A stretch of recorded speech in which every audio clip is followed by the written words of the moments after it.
Welcome back to the Building Green 2020 Digital Conference. Building Green is a flagship campaign of the PHILGBC events and consists of year-round activities that encourage participation in the green building advocacy. I am Mario Suelto from the PHILGBC National Secretariat and will be today's facilitator.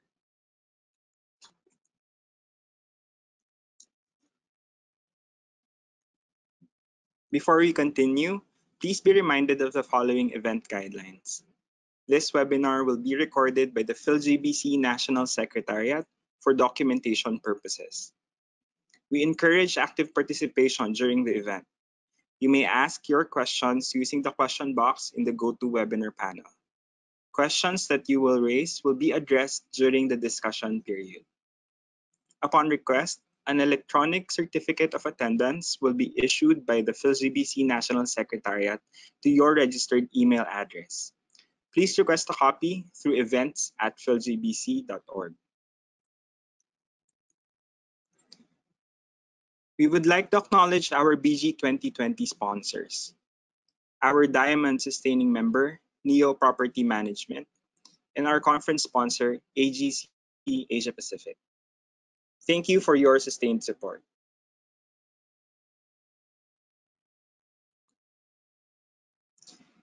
This week, we are joining the global celebration of the World Green Building Week with the other national green building councils all around the world, as we encourage businesses, organizations, and governments to act on climate. We are now on episode 12, The World of BG 2020, and the fourth day of the World Green Building Week. For this episode, we will learn about the global projects of the World Green Building Council, including the Advancing Net Zero Project and the Better Places for People project. We will learn how to spread the message on the role of the buildings as a solution to climate crisis and to take bolder steps for greener buildings, including driving discussions towards net zero and prioritizing the health and well-being of our users of our buildings. Our first two presentations are on the global projects of the World Green Building Council. Victoria Barros is the director of the Advancing Net Zero Project of the World Green Building Council. She will share with us the Net Zero program and our global objective in decarbonizing buildings.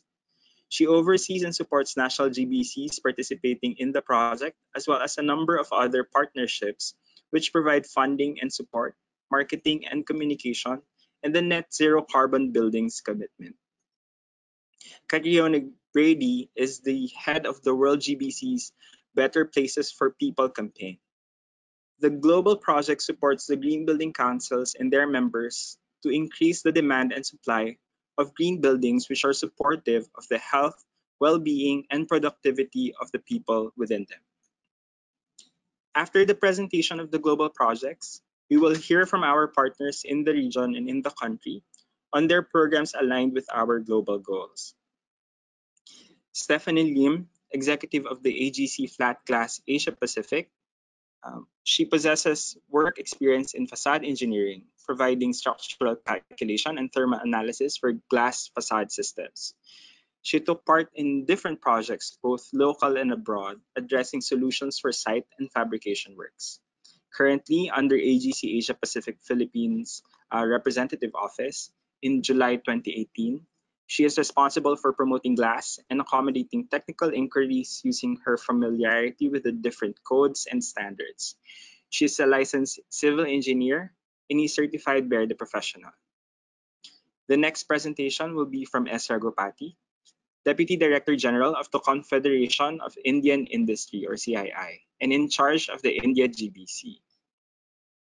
He is presently the chair of the World GBC's Asia Pacific Regional Network. He was a board member of the World GBC from 2016 to 2020. And he has 35 years of work experience in the areas of energy management, green buildings, water management, waste management, renewable energy, and urban landscaping. He was selected as the national expert for energy conservation for the prestigious UNDP Government of India Energy Audit Project.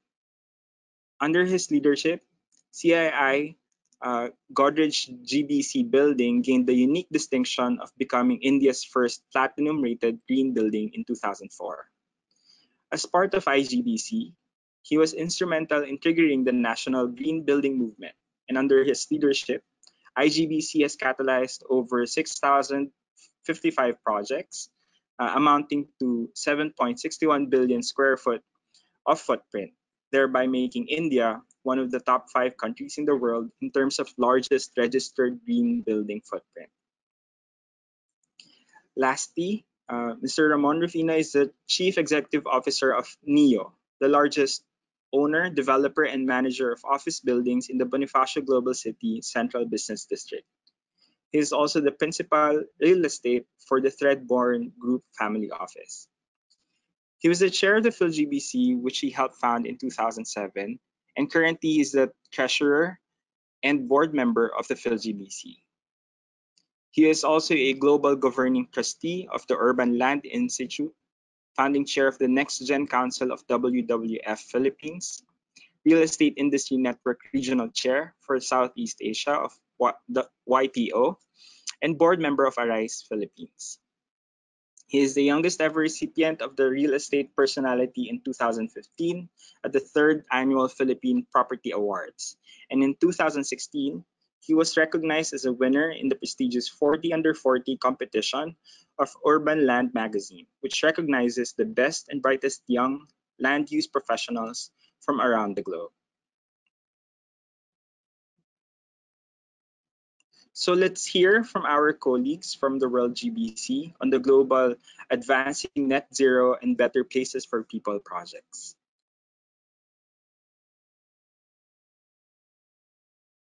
Hello, and thank you for the invitation to speak to you today at the Building Green 2020 conference. My name is Victoria Burrows. I'm the Director of Advancing Net Zero at the World Green Building Council. I'd like to take you on a bit of a journey about the evolution of the green building movement, starting with the rapid urbanization, particularly within our cities, of ordinary buildings through the 1990s and lead up to, and particularly the 1990s to the early 2000s, buildings that we now know are not fit for purpose and stay in terms of sustainable building performance standards. In the 2000s and 2015, there was a green movement, lots of focus on needing to do more with less and considering our impact on the planet and the Earth's resources.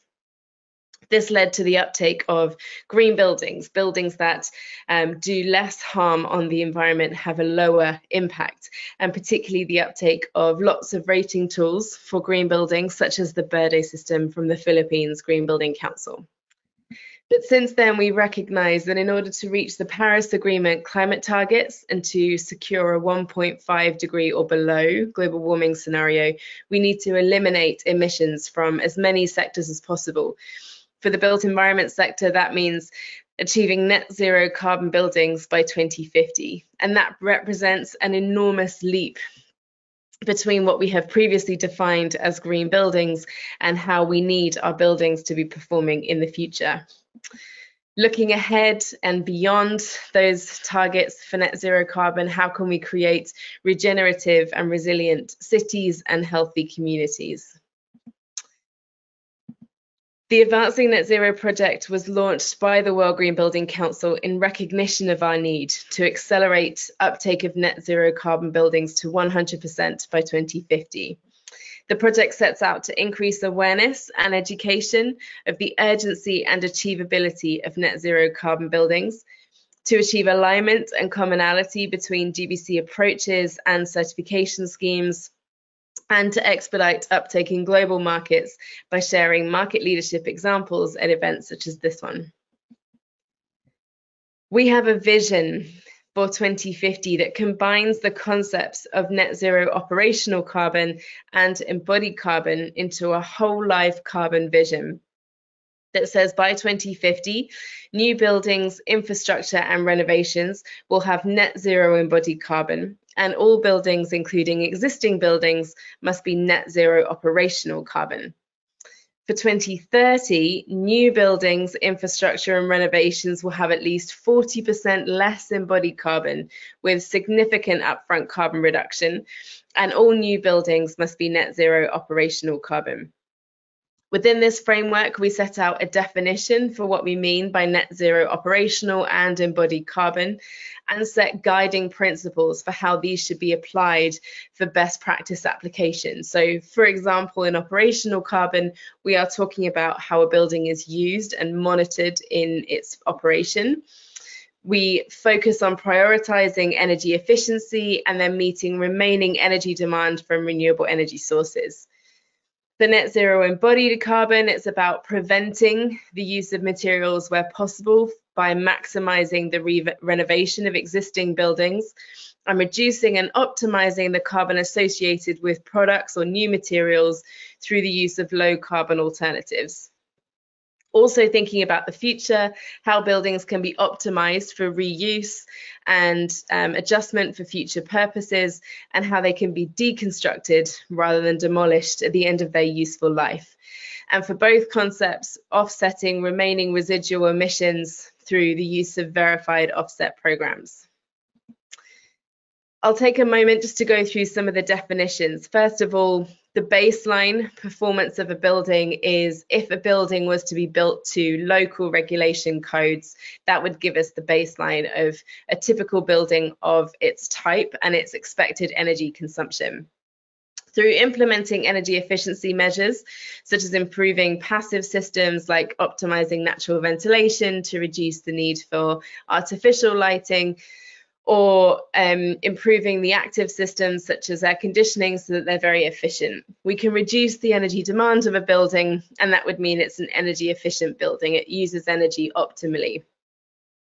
If some of that remaining energy demand was met through on-site renewable energy, then it would be a nearly zero energy building.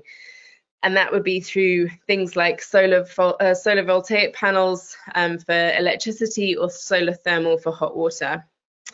If you can meet all requirements on site through lots of different types of renewable energy technology, and it meets 100% of the energy needs for that building over the course of a year, then that building would be net zero energy. And if those systems generate more energy than is needed over the course of a year, it can be energy positive. And maybe if regulation exists, that energy can be exported back to the grid or to surrounding facilities.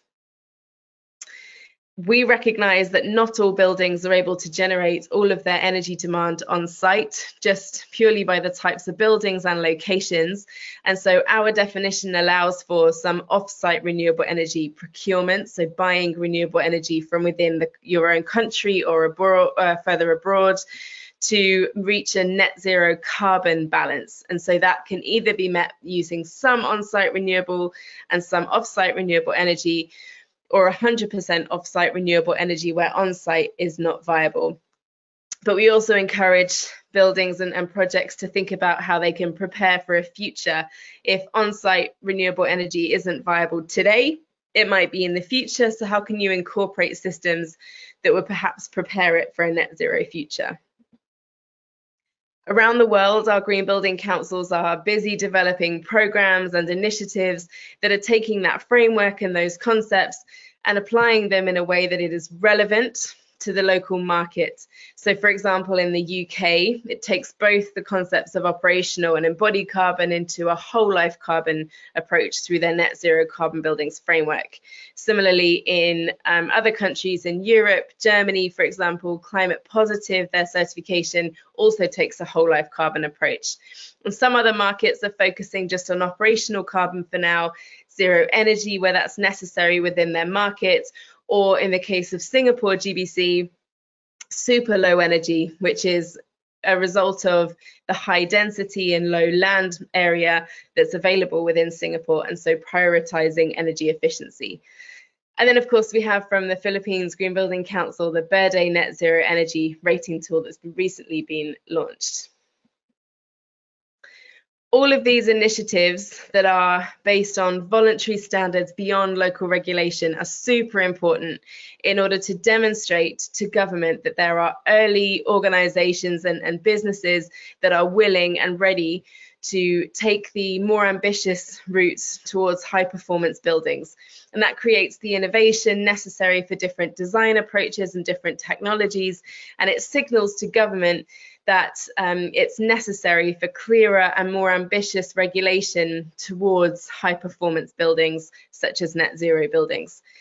Where governments create a predictable regulatory environment by setting roadmaps, for example, or sort of signaling the direction of regulation, then that creates more confidence within broader industry for corporate action that allows them to go deeper or create the investment frameworks to go even further and create their own roadmaps to net zero, for example. This in turn would create even more confidence in governments to create bolder policy. And this is an idea around the ambition loop, where action from governments and businesses supports each other to go further and faster. I'm going to take you through a couple of case studies from different corners of the world that are applying some of these concepts. This is Le Phoenix by LeMay. It's in Montreal in Canada, and it's actually an existing building that was retrofitted to a net zero energy standard, which resulted in a carbon footprint that was 86% lower than if they had built a new building from scratch. This is SDE4 from the National University of Singapore, and this is an example of how to achieve a net zero energy building in the tropics. So using really lots of passive design techniques to reduce energy consumption, such as the cantilevered roof, in order to ensure that building systems could operate optimally and efficiently, so that the energy that's generated from the solar panels on the roof creates the energy budget to which the building can maintain its energy demand. This is a school in Virginia in the US, and it has a live energy dashboard that shows in real time how much energy is being generated from the building and from the renewable energy systems on site. And the children can ask questions like, why did we generate more energy today than we did yesterday? And it helps them to understand the relationship between the climate and the weather and energy generation and human patterns of behavior and consumption. And the final example is from Godrej. This is an office in Hyderabad in India, business center. And it's showing here how the integration between passive design and active measures have resulted in a net zero building. The orientation of the building to maximize solar gain but avoid heat gain and ensure that there's lots of natural ventilation through the spaces, and then optimizing and maximizing that roof space for on-site solar systems. So all that is to say that net zero is here. There are examples of lots of different buildings around the world, lots of different strategies to achieve net zero energy, net zero carbon in new buildings and existing in very high density and in very remote locations. So we know that it's possible, but we also must move faster than going individual building by individual building. And that's why the World Green Building Council released the Net Zero Carbon Buildings Commitment. It's all about demonstrating and inspiring leadership to achieve net zero buildings faster and at a large scale response. So businesses and organizations commit to achieving a net zero portfolio by 2050 for all the buildings within their direct control. Cities, states and regions commit to implementing regulation for net zero buildings in new buildings to be net zero by 2030 and all buildings by 2050 within their jurisdiction. It's incredibly outcome focused. We set the goal as net zero, and then signatories create a bespoke roadmap for how they will eliminate emissions from their portfolios. And we also have an advocacy component to the commitment, which asks organizations to think about what they can do through their own core business activities to influence further emission reductions throughout their own supply chains. We currently have 100 signatories to the commitment, and more are being announced this week. We have a detailed guidance document and information pack available on our website for anyone who's interested in pursuing it, in addition to Arthurland, who was the first organization from the Philippines to sign up. We have signatory action plans produced for every organization that signs up, setting out how they intend to respond to those different components to the commitment. And we use the Green Building Council network and rating tools to help organisations demonstrate their progress towards their net zero goals. So I've mentioned a little bit about operational emissions and embodied emissions. It's important to mention that the building sector is responsible for 39% of energy-related carbon emissions. 28% of that comes from building operations, so the energy used to heat and cool and power our buildings. And that's broken into both residential and commercial and direct and indirect emissions. The remaining 11% comes from the construction industry, so the materials and construction processes needed to build and maintain our buildings. But actually there's three materials who alone are responsible for nearly 23% of global carbon emissions, and that's concrete, steel and aluminium, because they do supply the building sector, but also other broader built environment projects like infrastructure projects and other industries as well. And so if we are able to create significant demand from the building sector for low carbon alternatives for these concrete, steel and aluminium products, then we can have an even greater impact than the 39% that the sector is currently responsible for. So I'd encourage you to take a look at the Advancing Net Zero status report that was released a few weeks ago. It sets out lots of stories and news about the progress that's being made towards net zero buildings globally. There are lots of tools and resources out there to support the design community and the real estate industries in ensuring that buildings are designed, built and operated at net zero. The concepts of energy and carbon budgeting are also increasingly being used. So in addition to a financial budget, how much of the energy and carbon budget does this project take up? And allows you to determine all decisions on things like materials and design layout based on how much of an energy and carbon budget it uses, not just a financial one. Collaboration and integration across design disciplines is super important for high performance buildings to ensure everyone is working towards a common vision.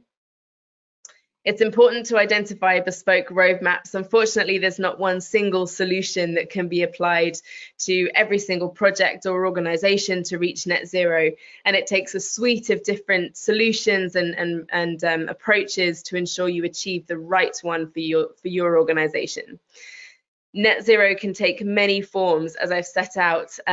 Lots of different routes to achieve net zero. It really depends on what's appropriate and viable for particular projects. So I'd encourage you to explore what's right for your project and your organization. We're all about committing to action, not just making commitments to reduce emissions from the sector, but taking action to really drive those emissions down. And to think about the broader value proposition.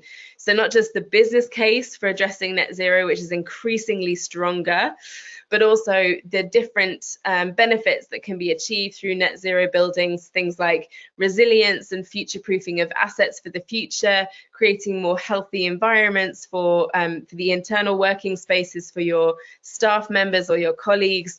So really thinking about the broader impact that net zero buildings can bring to your organization. And finally, we are this week celebrating World Green Building Week, and the theme is all about net zero buildings. It's called Act on Climate, and we're encouraging organizations to highlight and showcase the action they are taking to net zero buildings, proving why they are good for communities, for the planet, and for economies, and calling on governments to bring forward bolder and more ambitious regulation to bring them to the mainstream. So please join us this World Green Building Week. Use the hashtags to let us know that you're involved in this event today and join in the conversation. Thank you very much for your time today. Please do direct any questions to us or through the Philippines Green Building Council, and we look forward to working with you on your net zero journey. Thank you very much.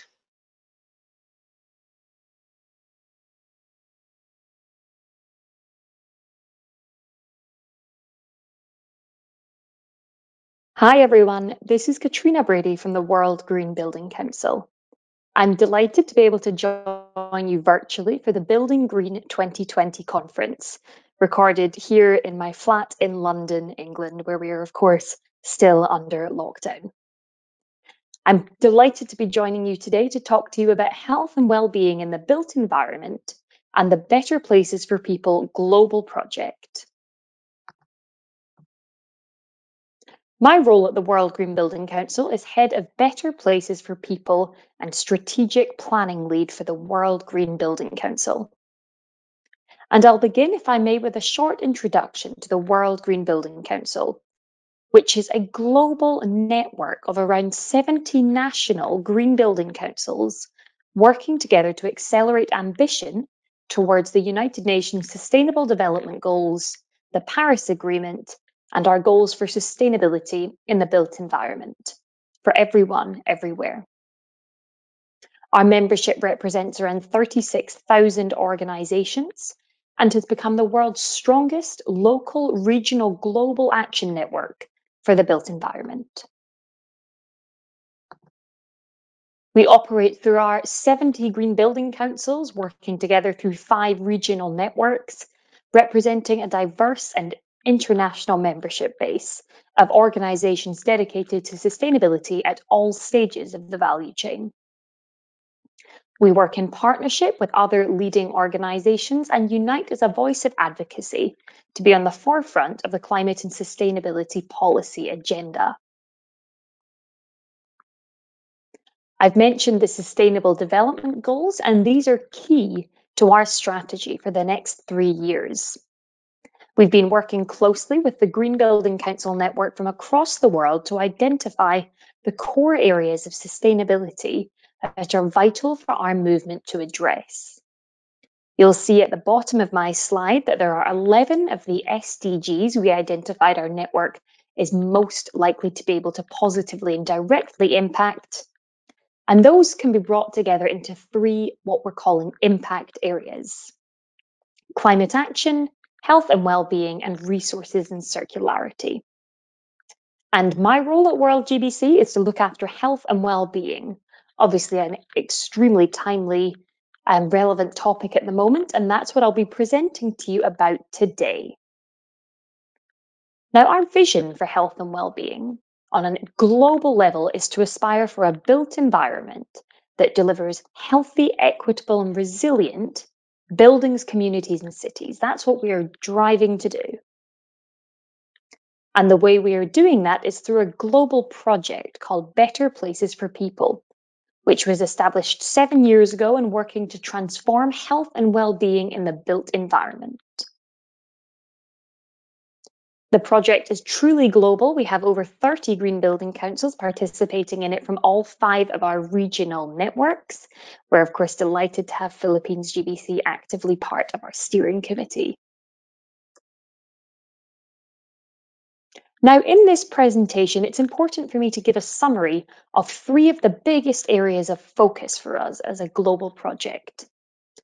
I'll begin by giving an introduction, a background about the business case for health, and leading into telling you about our focused air quality in the built environment campaign, and concluding by telling you about an exciting initiative that's coming soon, the World GBC's Health and Wellbeing Framework.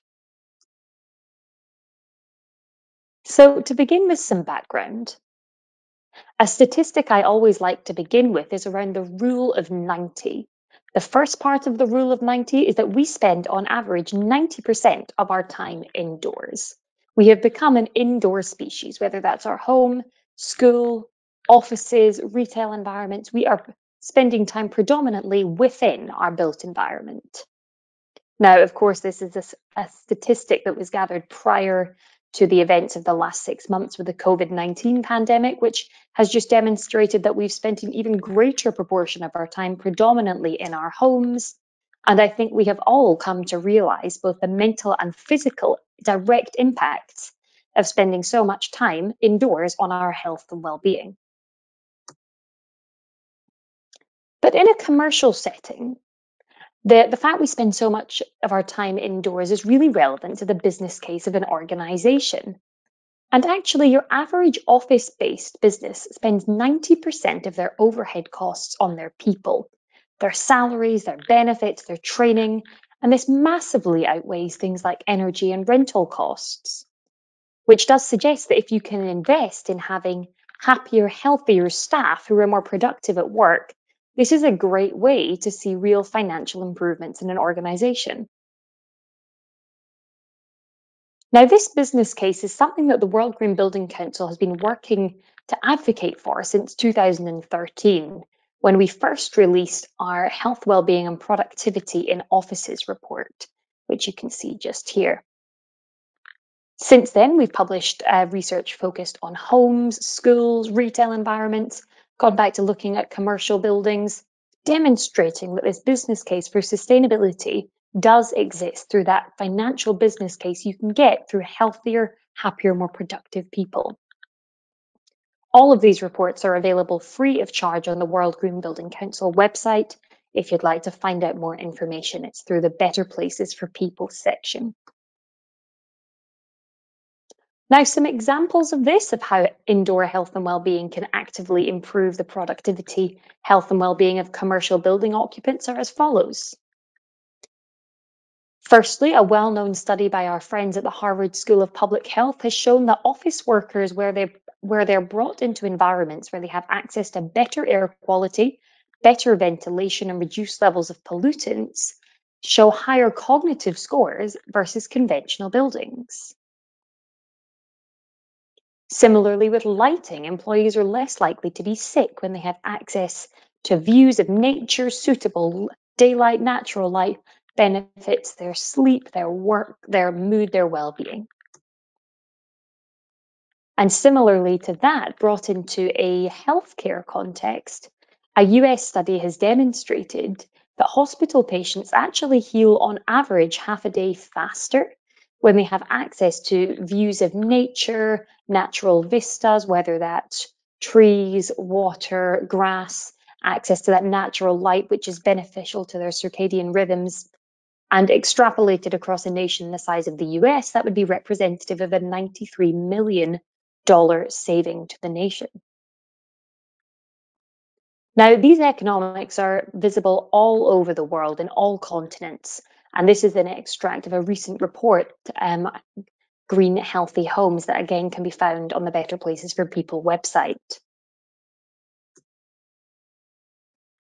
Finally, in terms of the business case, I'd like to point you to another resource. On our dedicated case study library, which we launched last year in November, we have a collection of the world's most cutting-edge examples of sustainable buildings, focused on both net zero carbon buildings and healthy buildings. So if you want to find out a little bit more, you want to see some of these business cases and find examples that are local to you, please do have a look at the case study library, where you can also submit case studies that you might be occupying, be working in, or know of, for us to add to this resource. So the second thing I wanted to talk to you about around the work of the Better Places for People project is our air quality campaign.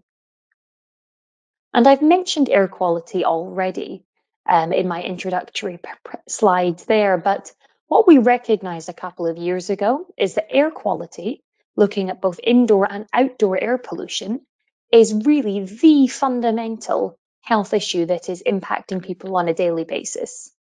The World Health Organization have considered air pollution the greatest environmental threat to human health. And we recognize that the built environment plays a huge role in contributing to this. We have set up a campaign in partnership with the Climate and Clean Air Coalition about promoting a sustainable built environment to mitigate the cause and effect of air pollution, to reduce harm both to people and the planet. The campaign has got 4 key targets. The first is to reduce the ambient or outdoor emissions that come directly from our sector. Secondly is to look indoors. I've mentioned indoor pollutants already, but to mitigate these sources of air pollution. Thirdly, we want to promote sustainable building operation. We want to ensure we don't create that negative emissions multiplier effect. And fourthly, we want to increase awareness and action. And I'll come on to how we're doing that in just a second. In terms of ambient air pollution causes, that's our outdoor air pollution, the factors that relate to the built environment are really multifaceted. Firstly, in terms of energy, we know from the International Energy Agency reports that 39% of global energy-related carbon emissions are attributed to buildings. We know that in terms of construction, this is an incredibly polluting industry.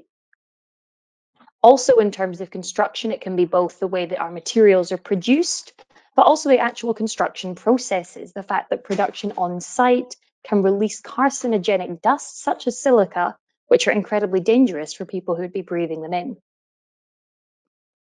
Additionally, the way that we heat and cool our buildings is an incredible source of pollution, particularly in developing nations, where traditional cook stoves are recognized to cause 58% of global black carbon emissions. On the reverse side, in terms of cooling, the way that we cool and refrigerate our buildings and appliances often lead to the emission of hydrofluorocarbons, which are potent climate forcers often found in our air conditioning systems around the world. In terms of indoor environment, there's another set of factors for us to consider. Again, heating, as I mentioned, when we're using these traditional gas or either gas appliances in developed worlds, or we're using more traditional combustion-based fuels in the developing world, this can lead to the release of pollutants in our home or outdoors, which are incredibly dangerous for people to breathe in. Around the world, damp and mold is a huge problem. It leads to airborne pollutant spores, which in our air in our homes can trigger respiratory illnesses that can come from high levels of humidity as well in tropical climates. Chemicals and toxic materials in the home also have serious health effects. A well-known example is VOCs, volatile organic compounds, which are regularly emitted from furnishings and fabrics that we would have in our home.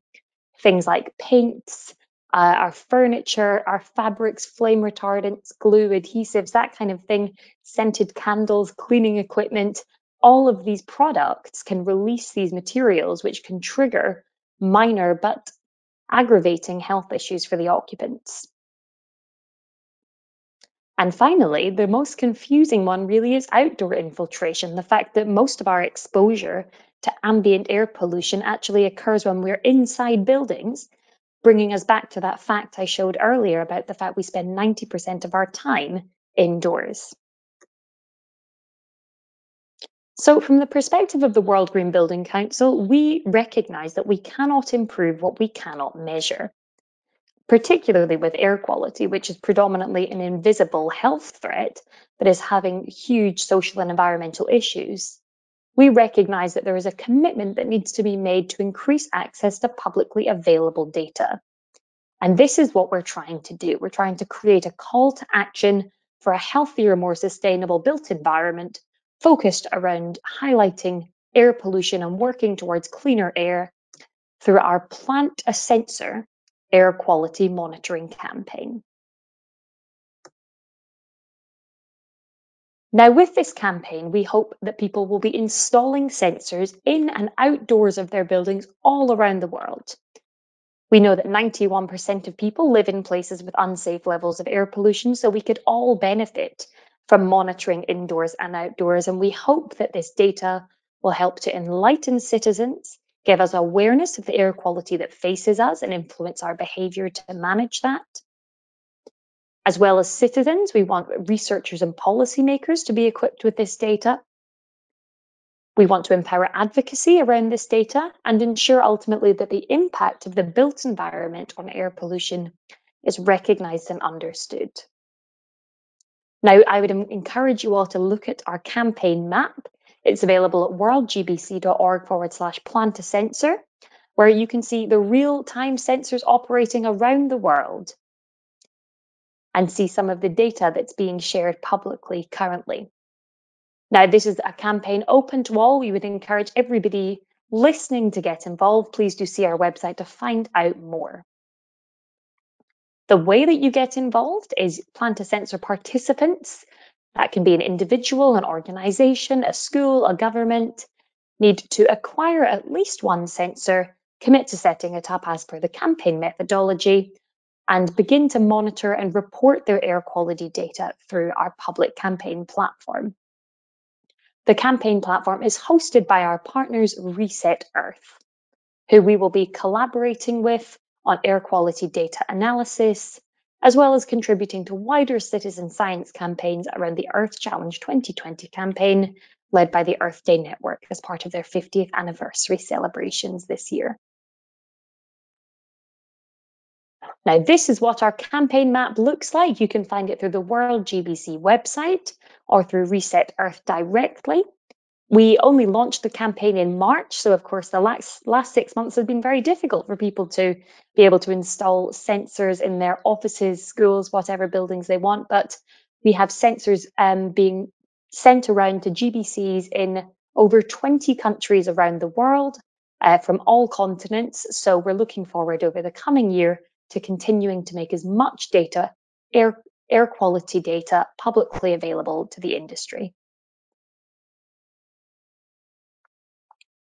And finally, my last few minutes, I mentioned an innovation and exciting project, and I'd like to finish by telling you about our World Green Building Council Health and Wellbeing Framework. In the past few years, the World Green Building Council, through the Better Places for People project, has been leading a consultation exercise for us to rescope what health and well-being in the built environment should mean. We recognise that health and well-being has been changing. We recognise sustainability has been changing. And we've been working with our network to unite these findings into a set of principles for the built environment sector. One of the factors we have to be aware of is the growing popularity of the Sustainable Development Goals, the fact that sustainability is becoming a more holistic concept, and that's feeding down to the way we think about more specific elements of it, like health and well-being. We're updating our principles, we're setting up a new framework to reflect this transition. We also recognise that health is not just a social issue. There are economic impacts, there are environmental indicators. We need to bring together these multifaceted areas of sustainability and bring them under the public health message. We want to also equip a global audience with high-level information. We want it to be an educational tool for research, advocacy, education, and a stepping stone for certification that ultimately ensures the impact of the built environment is recognised and understood. This information is being pulled together as a framework to be released on the 4th of November, hinged around 6 core principles, which I'll show you in just a second. A fundamental part of the consultation outcomes that we've learned is that the way we think about health and well-being has to have a whole life cycle approach. The way we think about carbon over the years has transitioned to just looking at operational carbon emissions in buildings to now considering the embodied carbon, those emitted across the whole life cycle.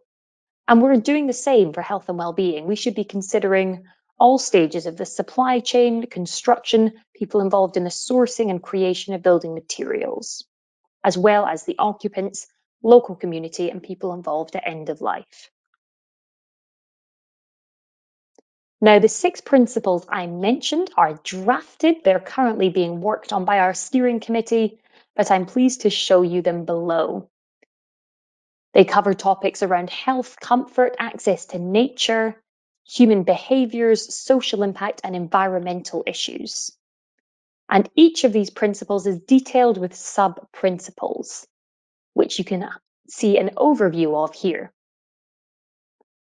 As I said, these 6 principles have topics that sit underneath them, and I'm pleased to highlight some of the areas that have come out of the consultation that we hadn't addressed before through the Better Places project, including mental and psychological health, access to nature outdoors and biodiversity, social equity and justice, human rights in the supply chain, the mental and physical health of construction workers, and climate change mitigation, as well as resilience and adaptation.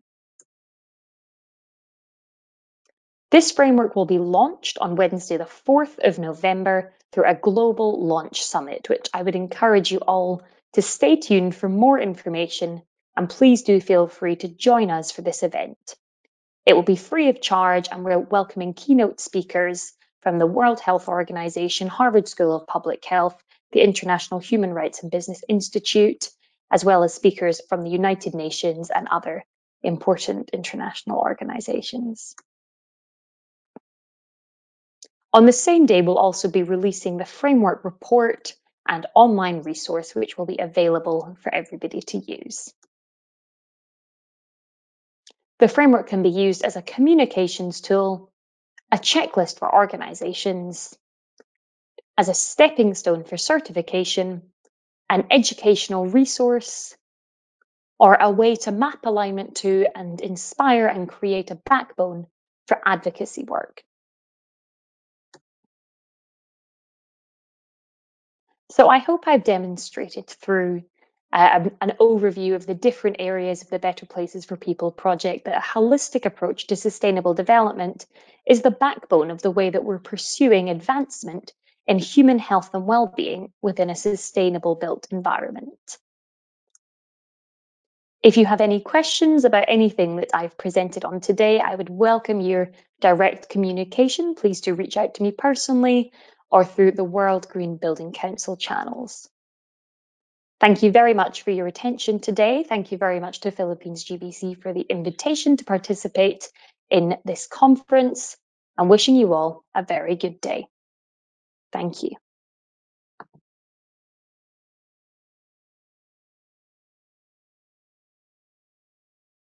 Thank you once again to Victoria and to Katrina for sharing the global projects of the World Green Building Council on advancing net zero and better places for people. Um, for your questions, please just send them in the questions panel of the GoToWebinar app. Um, we will be routing your questions related to the global projects to our colleagues from the World GBC. And if we're able to address them, we'll be connecting with you to address if you are interested in participating in these projects. We'll now go to our next presentation from AGC on the solutions for zero energy buildings and green envelope. We have Stephanie Lim. So let me now pass the audio and the control to the presentation to you, Stephanie. Okay. Good morning. Okay. Good morning. Thank you very much for giving us the opportunity to conduct this presentation. Now, in line with the Building Green 2020, our discussion will be inclined in the use of materials and glass for a net zero projects. To proceed, let us start with the definition of net zero carbon building. It is a highly energy efficient building with all remaining energy coming from on-site and off-site renewable sources. This is as defined by the World GBC. So it's important to note the following key principles: to measure and disclose carbon, to reduce energy demand, to generate balance from renewables, improve verification and rigor.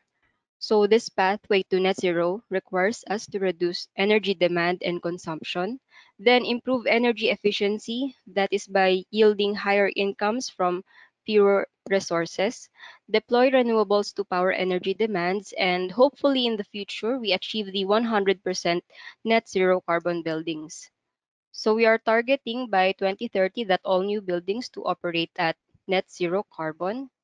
And note that this is not including the existing buildings at the time. And by 2050, 100% of the buildings will operate at net zero carbon.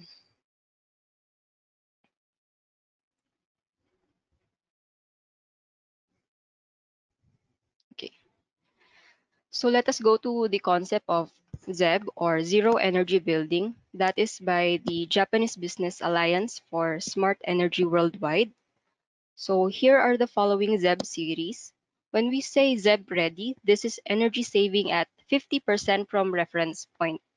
This is taking into consideration the energy reduction through air conditioning, through ventilation, lighting, and water supply, and also through elevator. Another is the nearly ZEB, or energy saving at 75% or more. And the ZEB which is energy saving at 100% or more.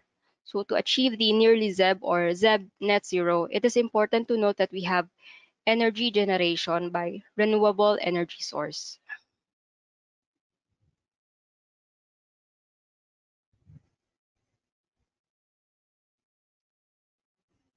Note that for a building to be energy efficient, it should be at 50% consumption as shown in the table. But to achieve a nearly ZEB or ZEB, we take into consideration the energy supply and generation. So energy efficient buildings has lower load through improvement of thermal insulation or solar shielding, the use of natural energy, and improvement of equipment and systems. When we introduce the renewable energy like solar power, that is the start of energy generation for ZEB. So let us note that other means to reduce energy consumption is through passive strategies, active strategies, smart energy management, and renewable energy.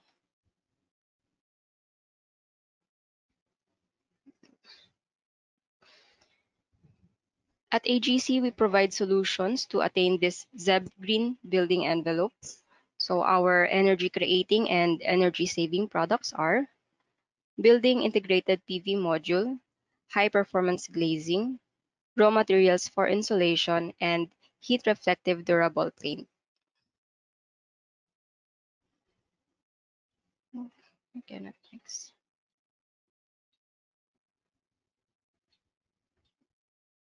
Okay.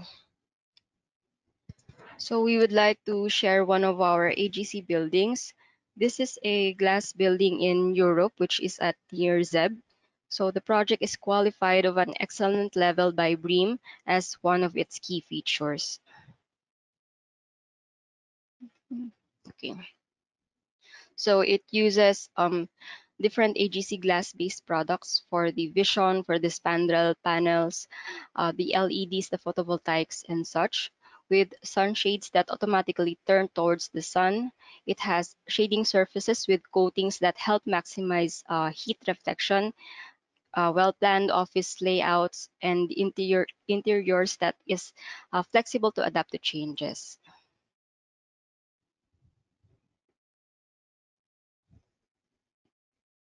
Okay. So another AGC structure that we're presenting is the AGC Plant Admin Building at Japan. This one is a zero energy building, the Kashima Plant Administrative Building. It is intended to have zero primary energy consumption. It is balanced by utilizing the energy saving and energy generating products of AGC to achieve a zero energy building. And for the products used, one is the low E double glaze sun balance triple cool and raw material for heat insulating urethane from Exenol. So these products gives us a energy reduction of 50.4%. Another product is the glass integrated PV module, or which we call Sunjol, giving us a energy reduction of 64.3% with a total of 114.7%. This reduction rate is in comparison to the standard primary energy consumption. Okay.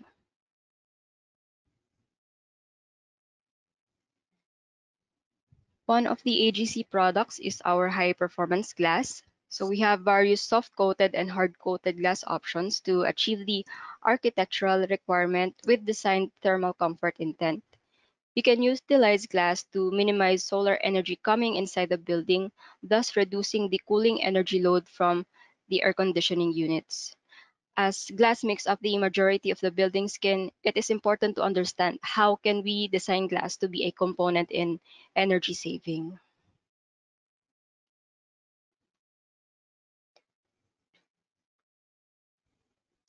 So let us take a look into the details for the physics of glass so we may understand how can we apply this in terms of energy efficiency.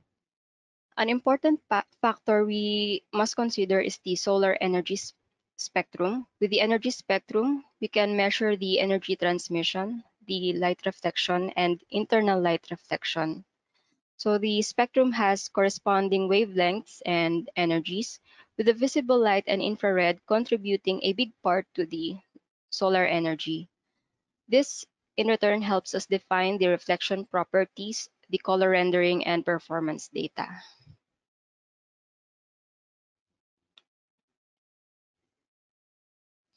Another glass property to take into consideration is the heat transfer. So looking at the basics of heat transfer, we have conduction, that is the direct transfer of heat. Convection is the heat flow through fluids. Radiation is energy transmission through wavelength. We may apply these concepts to the double glaze unit in the example, wherein in conduction, heat transfers from the first glass light to the second via the air spacer, and through convection, heat transfers through the airspace in between the glass, and radiation is via the wavelength.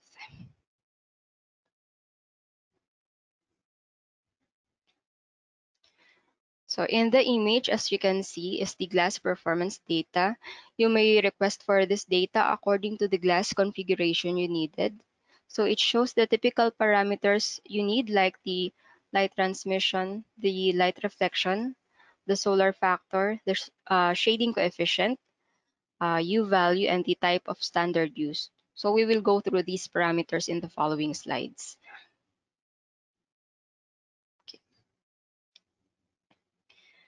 Light transmission and reflection. So with the sun as our source of visible light, it is important to know how much light is transmitted and reflected so that we may comply with the regulations such as the Philippine Green Building Code. They are particular with the visible light transmittance. And in terms of light reflection, every country has its own sets of regulations to follow, such as in Singapore, requiring 20% reflection, Malaysia, Thailand, and Vietnam at 25%, Middle East at 30%.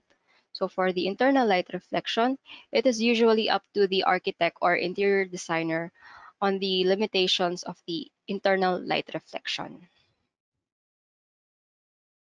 Okay.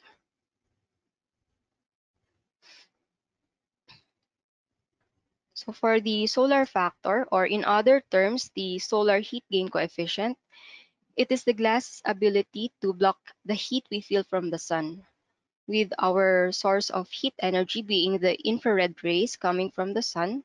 In the example here, we have a total of 87% total energy transmitted. That is from the direct energy transmitted and re-emitted energy from energy absorbed in the glass. So these values are in reference from the 3 mm clear float glass, which by ratio we get the shading coefficient or the SE value. So it's important to note that the lower the solar factor and shading coefficient, the better the performance of the glass. Okay. Okay, the U value is the rate of heat transfer through the glass per area per temperature difference. Heat transfer considering the conduction, the convection, and radiation we discussed a while ago. It is a value that is used to measure how well a specific type of insulation can resist heat flow. So the table here shows that the greater the temperature difference is, the greater the heat transfer. That is why for U value, it is more notable in cold climates. They use this value to see how much heat is kept inside the structure, whereas in tropical climates, it's the opposite. We want to keep the heat outside. So for U value, we should note also that the lower the U value, the better the performance of the glass.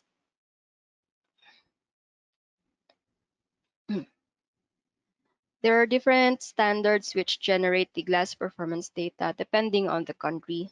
We have the EN standard, the JAS standard, the ISO standard, and NFRC standard. So for Philippines, we usually refer to the NFRC standard for the glass performance data.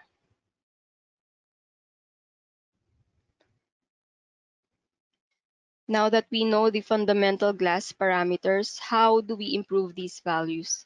How do we improve the solar factor? One way is we can use colored glass or tinted glass to decrease the solar factor. Colored glass is the first kind of solar control glass, which is in various colors like green, bronze, gray, and blue. It can improve the solar factor by 40 to 70%, but it decreases the light transmittance by 45 to 70%. Another way to improve the solar factor is by the use of low E coated glass. So there are two types of coated glass, that is the pyrolytic, or in other terms, the online coated or hard coated glass, and the other is the magnetron coated glass, or in other terms, the offline coated or soft coated glass. These types of glass can decrease the light transmittance by 5 to 75% and the solar factor by 10 to 60%. This works by decreasing the energy emitted to the inside of the building as shown in the image example. Okay. Okay, so what is low E coating? The E in the low E means emissivity. It is a material's ability to emit energy by radiation that is long infrared. It is based on the ratio of heat emitted compared to a black body on a scale of 0 to 1. So low emissivity or low E coating is a glass coating which reduces a surface's ability to emit heat energy. So this table shows how emissivity plays a role in reducing the U value. As you can see, the lower the emissivity, the better the lower the U value is.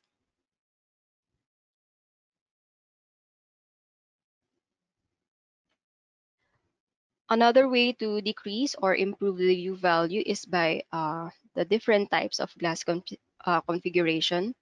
So the base reference here is a 4 mm single clear glass, and by putting a low E coating on the glass, we improve the U value from 5.8 to 3.7. We can also use a double glazing unit with the air spacer acting as an additional insulating feature. Or we could combine the use of double glazing and low E coating to get better U value results. Other countries changed the airspace to argon, but it is usually applied in colder climates. Again, let us note that the lower the U value, the better the performance of the insulation.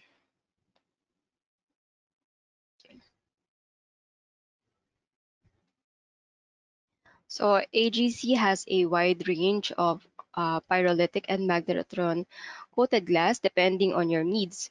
These coated glass can help in load reduction by improving thermal insulation and solar shielding. The pyrolytic or hard-coated glass can be used as a single glazed or in insulated glazing units.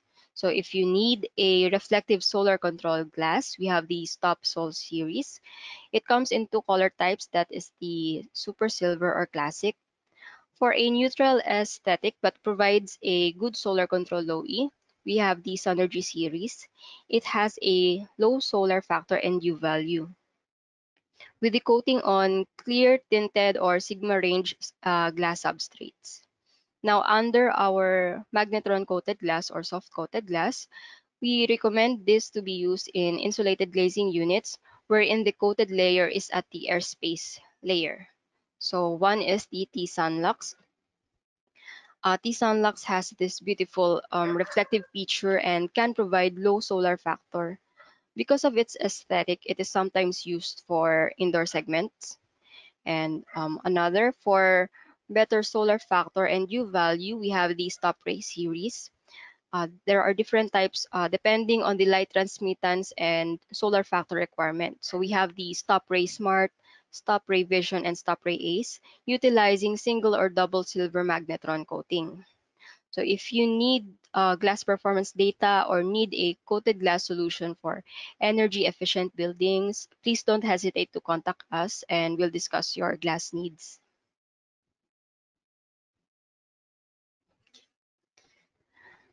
Okay, so let me introduce our glass mirror, the Mirox MNGE. It comes in different color shades: clear, bronze, gray, and black. This is an ecological mirror, highly resistant to corrosion with low lead and low VOC content. It is inclined to environmental protection and aims to maintain good indoor quality for the well-being of the tenants. It also has a green product accreditation marked by the Singapore Green Building Council. And that is our AGC Mirox MNGE. And we would like to conclude our presentation with a few statements. We do not inherit the earth from our ancestors, we merely borrow it from our children. So advancing to net zero is one of the key actions to tackle climate change emergency. And by proper selection of glass and glazing, we can contribute to the achievement of net zero building.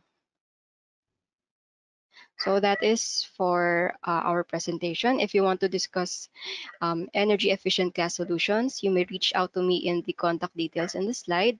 Again, thank you very much and good morning. Mario, I'll give back the controls to you. Thank you. Thank you very much, Stephanie. So as mentioned earlier, if you have questions, please just type them in the questions panel so we can address them during the discussion period. We'll now move to the next presentation, looking at the local implementation of health and well-being for the Indian experience. We have with us Raghupati. Let me now pass the control to you and audio, Raghupati.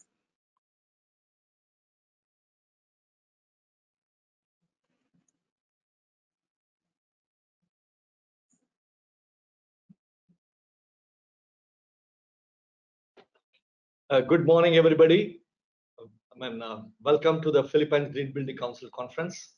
And on behalf of the World Green Building Council and Asia Pacific Network and the Indian Green Building Council, let me extend my warm greetings to our friends at Philippines for the wonderful opportunity given to me and also to present about the green building activities in India and the way forward, what we are trying to do in India, and how do we intend to make green a way of life in India. Having said this, and this aspect, I am trying to present health and well-being from an Indian perspective and the Indian experience point of view. First, initially about the Indian Green Building Council, it was formed in the year 2001, and we are part of the Confederation of Indian Industry, which is a very large industrial body in India, which is the largest industry association in India. The Indian Green Building Council, we shortly call it as IGBC or India GBC. The main vision is to enable sustainable built environment, and our aspiration is India should be one of the global leaders in green related activities and sustainability related activities by 2025. So this was the process, and this is how, and we started this activity in the year 2001. And our main thing was in the year 2000, when we said that we will start the green building movement. Our chairman of the Green Business Center, the picture you see, Mr. Jamshed Godrej, is one of the leading industrialists in India and a very passionate personality in sustainability and green. And he's also one of the past presidents of the World Wildlife Fund. He has been a very passionately involved in all energy and environmental activities. He mentioned, Mr. Raghupati and your team, not only you should preach, before you preach, you must practice. So first we said, before we preach about the green buildings, let's do a green building ourselves. Let's construct a model green building. I would say this was one of the most outstanding strategy which we have adopted at that point of time. Today, because of this building, it has catalyzed the green building movement. And in the year 2003, when it was completed, this was the first building in India to get the platinum rating, and the third building outside United States to get a platinum rating. And believe it or not, in the year 2003, this was the greenest building in the world at that point of time. Let me repeat, it was the greenest building in the world at that point of time as per the LEED rating system. And we maintained the world record for 2 years. In 2005, some other green building overtook this building in terms of number of points. But nevertheless, all objectives of promoting the green building concepts was brilliantly achieved through this building. And this building was a magnet for attracting all the builders, developers, students, the entire architectural community, We thought the average about 5,000 to 10,000 people will visit this building per year, but in reality, we had about nearly 25,000 people or more than 30,000 people visiting per year. And we need to have a separate department to take around the people around this building. So that was the unique experience we had. So having said this, from this building, it was a platinum rated building in the year 2003, which has energy efficiency of somewhere around 45 to 50%. And today, in the year 2020 or 2019 to be very precise, last year, we have converted this building from a green platinum building to a net zero platinum building. And this is again a first of its kind. And we are also one of the unique councils in the world to own and operate from a green building, own and operate from a platinum rated green building, and also to own and operate from a net zero energy platinum building. So this is one of the uniqueness of the Indian Green Building Council. So in other words, the Indian Green Building Council is trying to walk the talk, and we are trying to demonstrate that green makes business sense. So this net zero building was completed, commissioned in the year 2019. Today, it is completely self-sufficient on its own energy requirements. During peak time, we might take about 5 to 10% of the energy from the grid. During majority of the night time, it runs from the grid for a small portion of the time. And we do not have any battery storage. So when the energy is only exported or imported, and during night time, it takes energy from the grid. During daytime, it pumps huge amount of energy to the grid. Right now, during lockdown, the building occupancy is very much less, though the building is in operation. That the energy requirements of buildings is very less. Almost 90% of the energy generated is just pumped into the grid, and we are getting paid by the utility. The utility is paying us at some attractive rates. Having said that, the net zero energy building is now becoming a way of life. You have seen the earlier presentations, and we are now persuading many of the green buildings to adopt net zero building concept, net zero energy and net zero carbon. And many new buildings, maybe it's a commercial building, residential building, or a house, or it can be a university, and all these things are well poised for to become a net zero.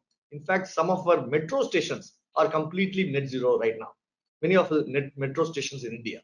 So we believe there's a huge amount of future for the net zero building.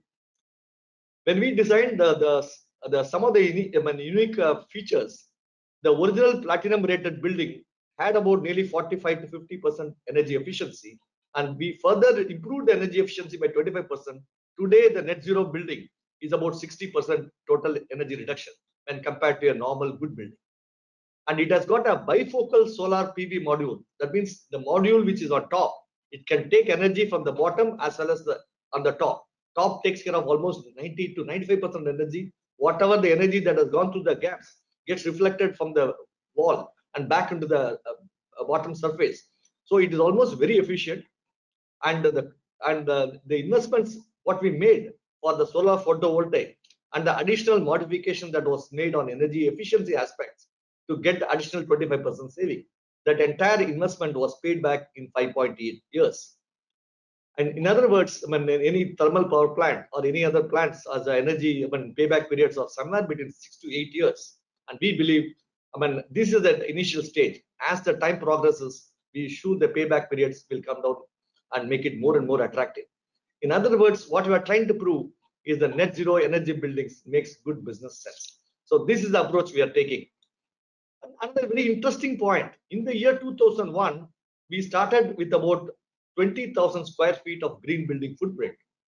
Today, in India, we have about more than 6,000 projects, amounting to 7.61 billion square feet of green building footprint, which makes India the second largest in the world with respect to green building footprint. In terms of 7.61 is the second largest in the world. And our aspiration is in another 3 to 5 years, we should become number one. And we are trying to persuade every organization to go ahead with green. Another very interesting aspect is our aspiration is by 2022, we are looking at, that is 2022 corresponds to India after 75th year of independence. So we are looking at a figure of about 10 billion square feet by 2022. And this is the target we set in the year 2003, and now we are working in this direction. Having said this, one of the most important challenge we faced in the green building concept, and now we are facing in the net zero energy concept, is the incremental cost of a green building. When we did the first platinum green building, it was about 2000 in 2003, it was 18%. In 2010, we are able to bring it to 2 to 5% because of the economy of scale, and more green products and green building services were available, and the cost came down. In 2016-17, it was about 1.23%, 1 to 3%. Today, we are talking about somewhere around 0 to 1%. The platinum rate, I'm talking about platinum rating.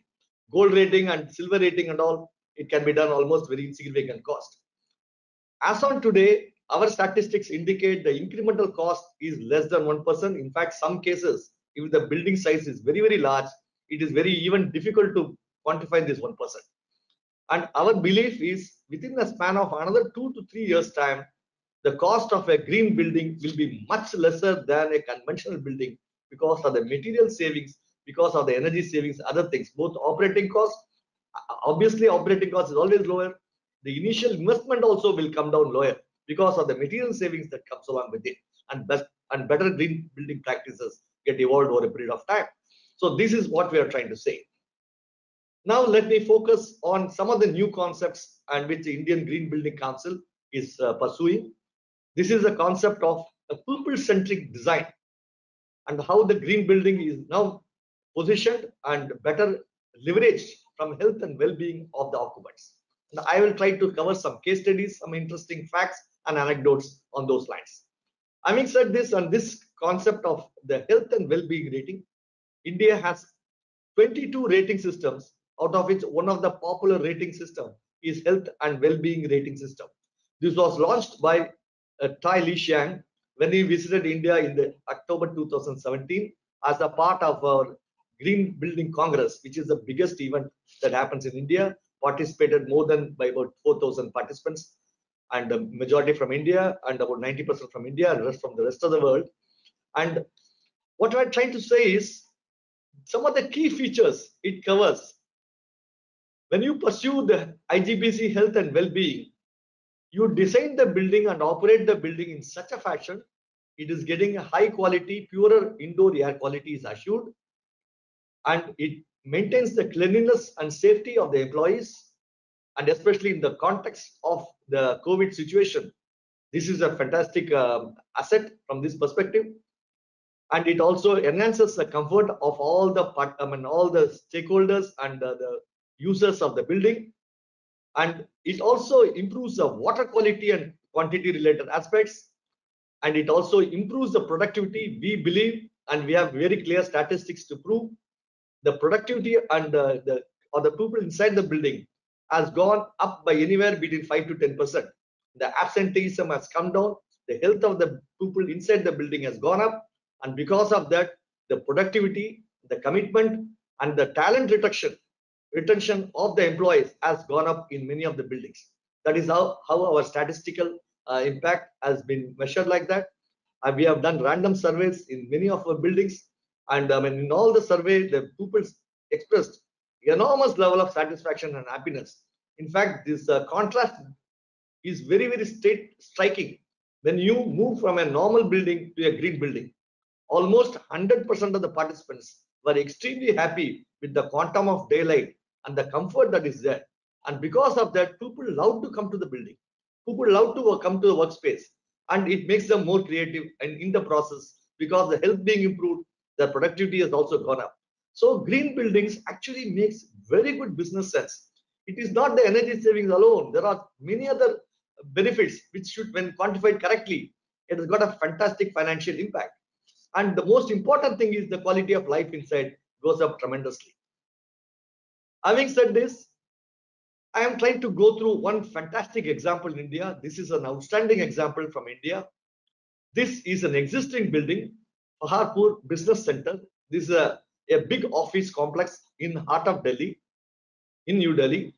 And it is actually a 30-year-old building converted to a platinum rated existing building, and is also certified under health and well-being by the Indian Green Building Council.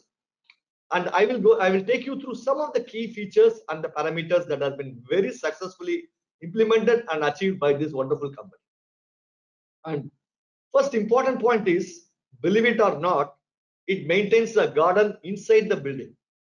And almost 81% of the built area, not only the terrace, but also inside the building, it is green.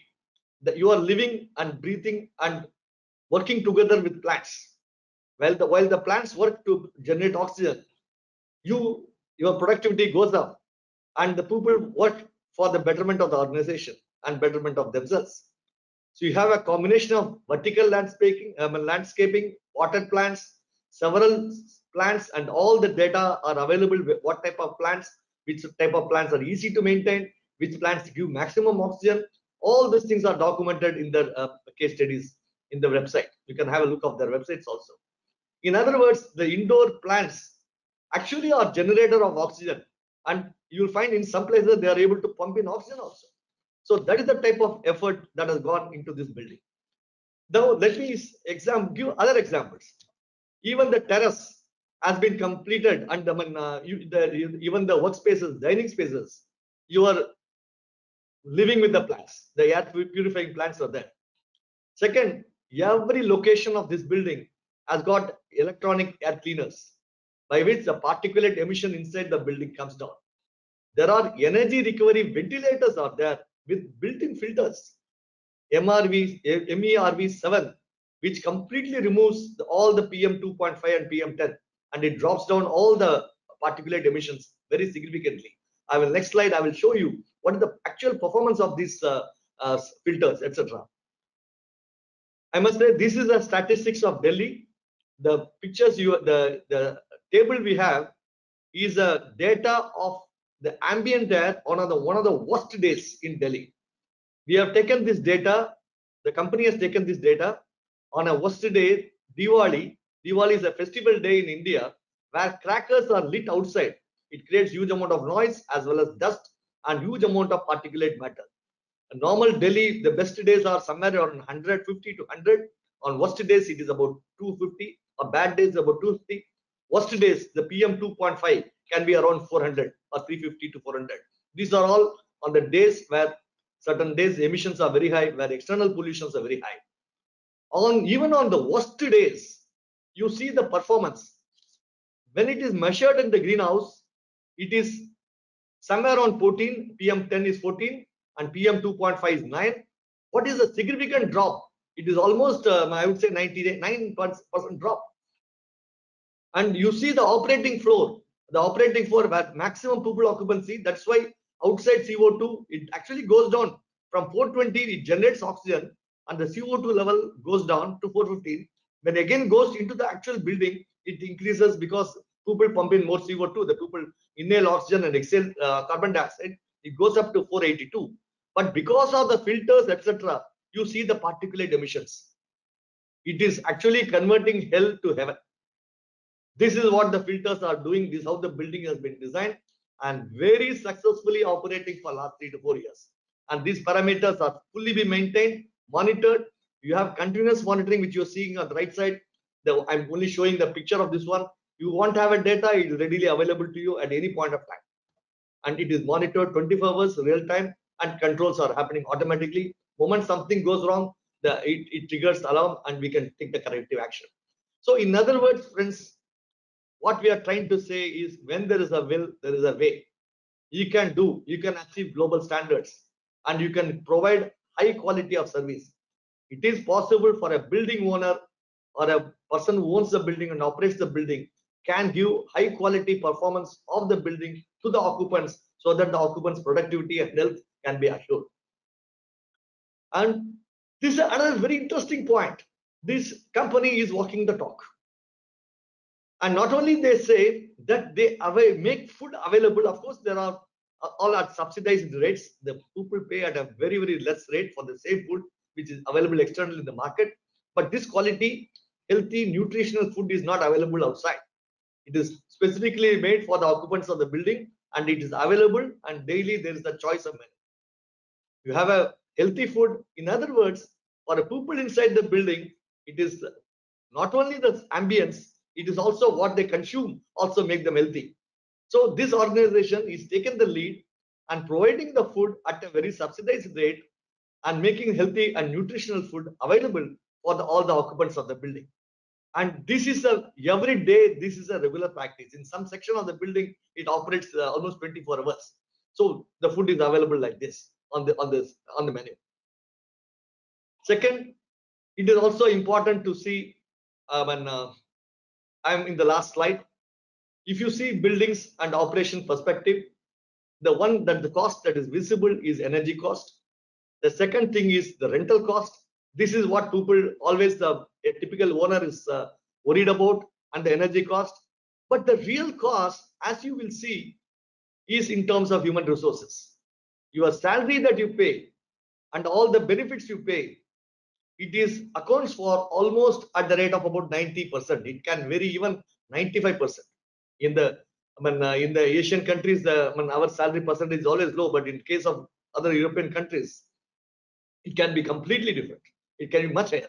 So in other words, there is a huge amount of money and the resources are spent in terms of human resources. Our strategy is, in fact, by adopting green buildings and energy cost, rental cost also comes down in green buildings. Energy cost significantly comes down. But the biggest advantage you have and the biggest de-risking factor the green building provides and a healthy building provides is the human resources are fully leveraged. The liabilities are less. You make the human resources more productive. To get a 5% productivity on 90%, the company makes much more profit than a reduction of another 50% reduction on 1%, which is only 0.5%.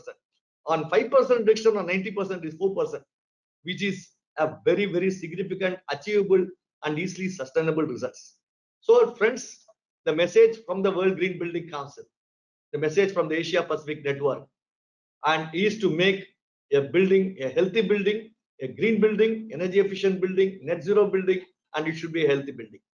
And once again, thank you very much for the people of Philippines and my friends Chris and the entire team of Philippine Green Building Council for giving me a fantastic opportunity to share the Indian experience, and I wish you all the success. Thank you very much.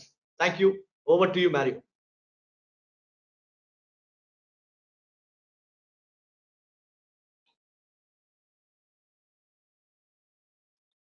Thank you very much, Raghu. Thank you very much for your presentation on your experience as well as the current adoption of net zero as well as healthy buildings in India. So again, just as a reminder for our participants, please send in your questions using the question panel in the GoToWebinar app. Please also include to whom you are addressing your questions to, so we can properly address them and manage them during the discussion period after the presentations. So we'll now move to our next presentation from NEO Property Management on the NEO way. So let me now pass the audio to Sir Raymond Rufina. Thank you, Mario. And thank you, Raghu, for that great presentation. I really want to thank Raghu and our friends from the Indian Green Building Council for being such amazing leaders in pushing green buildings. In fact, I remember many years ago, our friends from the India Green Building Council were already pushing and advocating for net zero. They were really the pioneers and leaders, I think, within our region trying to push that. And it's so exciting to see the amount of green buildings and net zero projects that they have achieved. And we're definitely very inspired here in the Philippines, Raghu, by the leadership that you and all of your team at the IGBC have done. So on that note, good morning, everyone. I know it's been a long morning. I'm the last speaker for today. So you've had a lot of information so far. So relax. This is going to be a lot less technical, a talk and presentation. We wanted to end today's episode maybe on what I would call a more personal note. And what do I mean by that? So very often we focus on the physical side of our green buildings, right? The features, the technology, the design, the construction, and as it should be, because after all, we are in the real estate industry and we build buildings. But let's not forget that at core of all of our buildings are the people that live, work, and play in them every single day. So we at NEO developed the hashtag the NEO Way program as our own approach to going green, combining the hard or physical side of the buildings with the soft or people side. So I will speak more about the soft side today, which involves our community building efforts to tenant engagement and programming. So Mario, next slide, please. So as I go through so we have different programs as we try to cover the different range of interests and topics for our different tenants. And I'm going to walk through all of these different programs or categories. And I'm going to mention a quote. So we tried to find quotes that would inspire us for the particular categories that we have for our programs. And so the first one here is for our Neo Life program. It's a quote from Dolly Parton, and she says, "Never get so busy making a living that you forget to make a life." So some of our activities that we have done here are our trivia night, comedy night, chorale competition, and various other activities. But I would really like to talk about two specific activities here, which I think are very interesting. One is the chorale competition. You can see that picture there. This was one of our most successful events. We started this back in 2011, and it's really been one of the great ways we usher in the Christmas and holiday season with our tenants competing against each other in this chorale competition. But to give you a flavor, I guess, I'll speak a lot about the other events in details, but I thought it would be good to give you all a feel of the kind of energy and creativity and talent that goes into some of these events and programs and activities that we do. So I'm going to play a short video about one of the exciting new programs we launched recently, which is our Neo Street Dance Competition. So can I ask Mario and the secretary to play that video? Then I'll come back and talk a little bit more about that specific event and some of the other things that we are doing. Welcome. This is our second street dance competition. Super congrats to everyone who competed. We know the feel na balancing work and dance. So props to everyone, and we all know that at the end of the day, it's all worth it. Good job! Woohoo! Next year!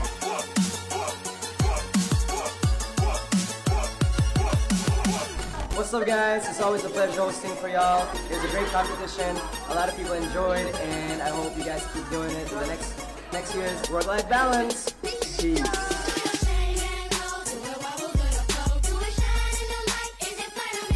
Sobrang lupet nung pag-angat ito competition ito. Last year nag-judge ako, so pangalawa ko ng pag-judge to. Mas matindi yung effort na binigyan ng lahat. And congratulations to all the winners and also to all the competitors. Yeah, see you again next year.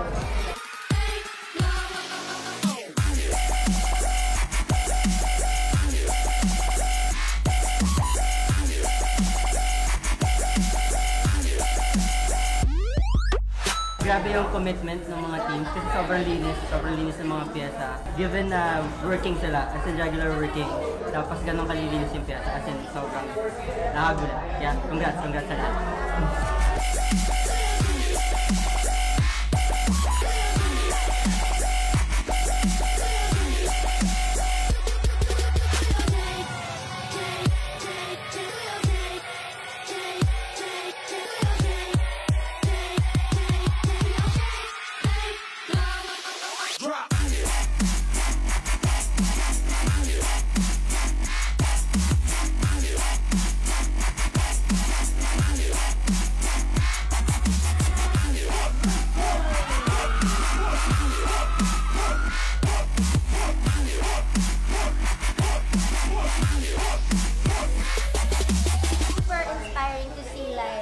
people that are working in and also doing something that they love, and encourage each other and just have fun.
Okay, thank you, Mario and Secretary, for playing that. So I think the history for this event was our team suggested to me some time back, sir, why don't we look at doing a street dance competition? And to be quite honest, I was very skeptical in the beginning. I said, will our office employees, will our tenants actually participate in a street dance competition? I wasn't really sure if it would be something that would work, but my team really pushed for it, and it's been such a success for us.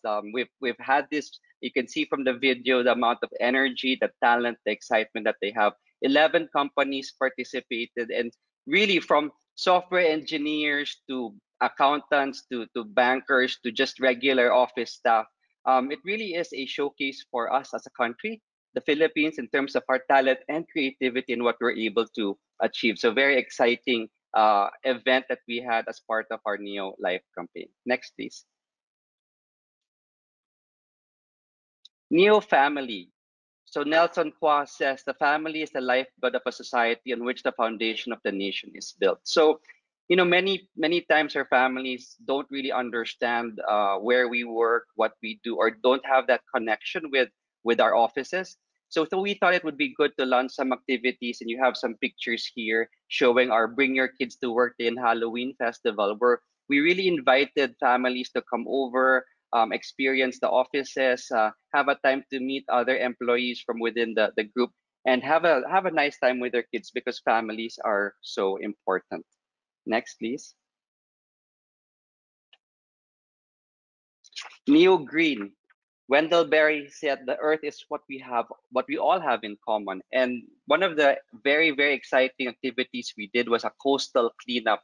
And really, this was eye-opening for me, because one of my advocacies is trying to work towards reducing single-use plastic pollution. And we do see that normally, when you walk around the city, you see single-use plastic pollution. But when you go to a coastal area like this, which is in Parañaque, no, in Las Piñas, the Las Piñas Parañaque Critical Habitat and Ecotourism area, the amount of plastic garbage and pollution you see is really quite sad. So we went with our tenants, we tried to do this cleanup, and it was very, very strong and powerful experience for everyone, because we really saw the impact on our environment from what is happening.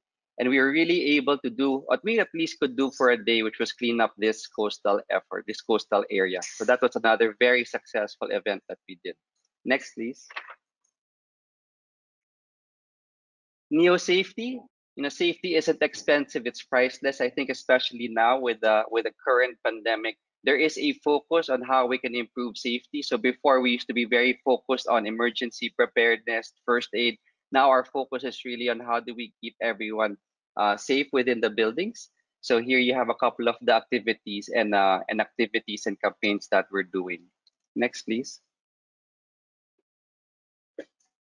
So Neo Talks, I think in terms of the events, for many of you who may be inspired to try and do some of these events within your own offices or projects, Neo Talks or having talks is one of the simplest, easiest ways you guys can go about this. It's not very difficult or not very challenging to do. It really just allows you to share a lot of insight and learning from experts or subject matter experts with your audience. So here we have everything in terms of topics ranging from photography to finance to HR, etc. Luckily, this is also one of the formats that lends itself to a virtual transition. As you could see, some of our previous events and activities that we showed are very difficult to execute under the current pandemic situation. But virtual talks are something like we're doing today, is something that you can very easily do with the technology available. So this has been also a very, very good and successful effort for us. One point I'd like to mention here is that the tie-up between Neo and Lundi, up there you see that picture. One of the things we're trying to do, this was a talk done about how do we improve the health and safety of people as they return to the office.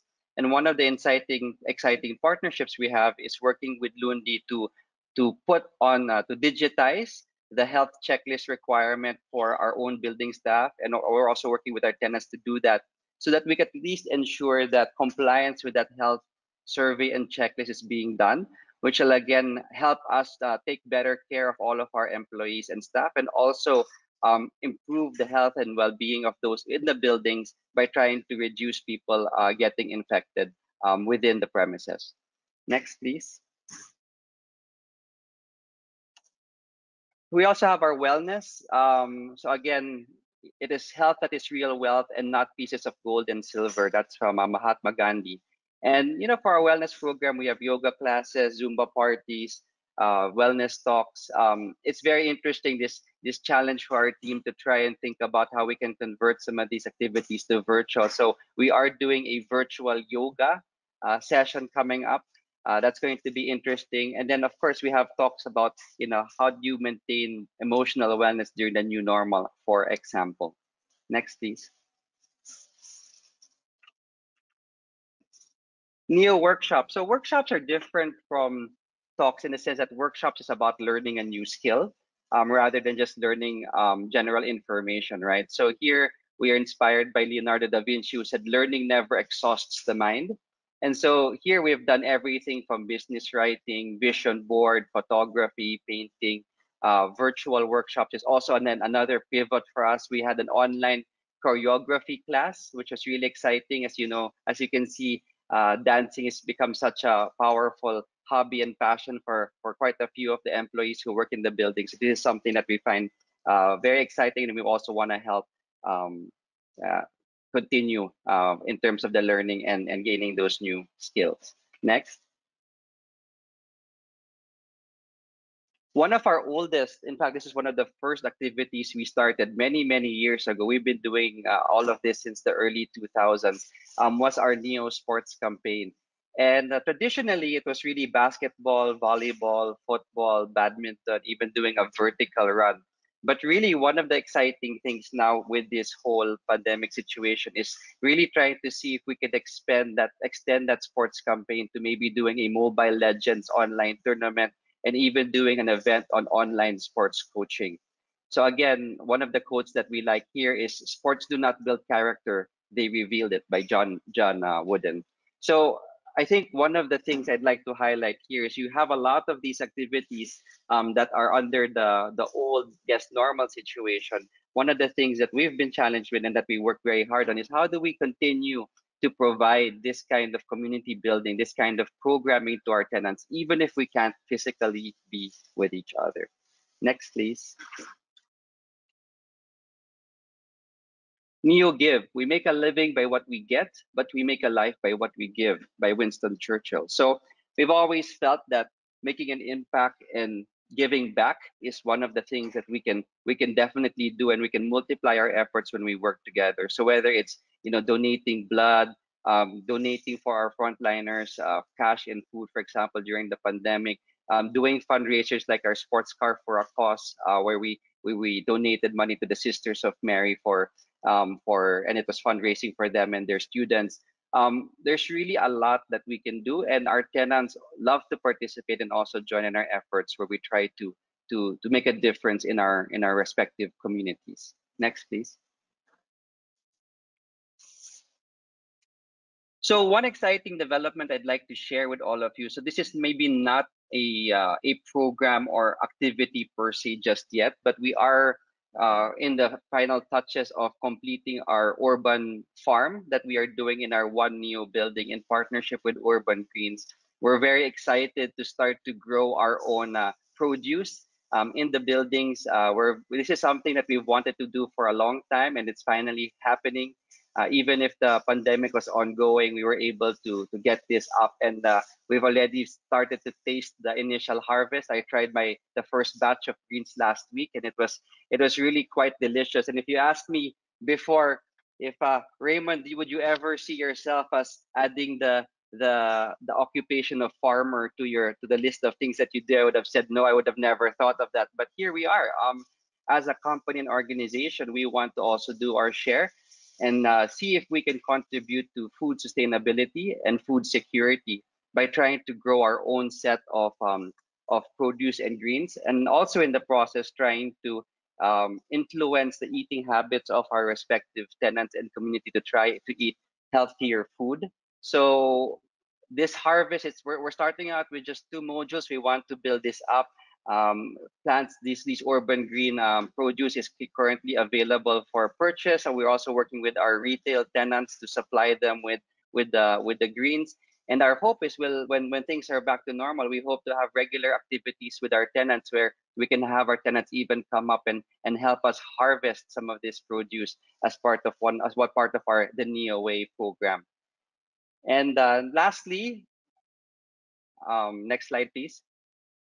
So these are some of the events that are coming up, just to give you a flavor of what we're looking to do moving forward. So again, I spoke about plastic pollution, which is again one of my personal advocacies, and I've been working closely with the Next Gen Council of WWF to see how we can reduce single-use plastic pollution. So we have an event this afternoon where we're talking about plastic upcycling and how can you turn waste plastic into actual artwork that you can use as a decoration, that you can use for your homes or your offices.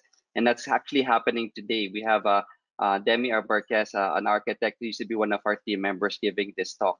Another exciting talk coming up is healthy high performance leadership.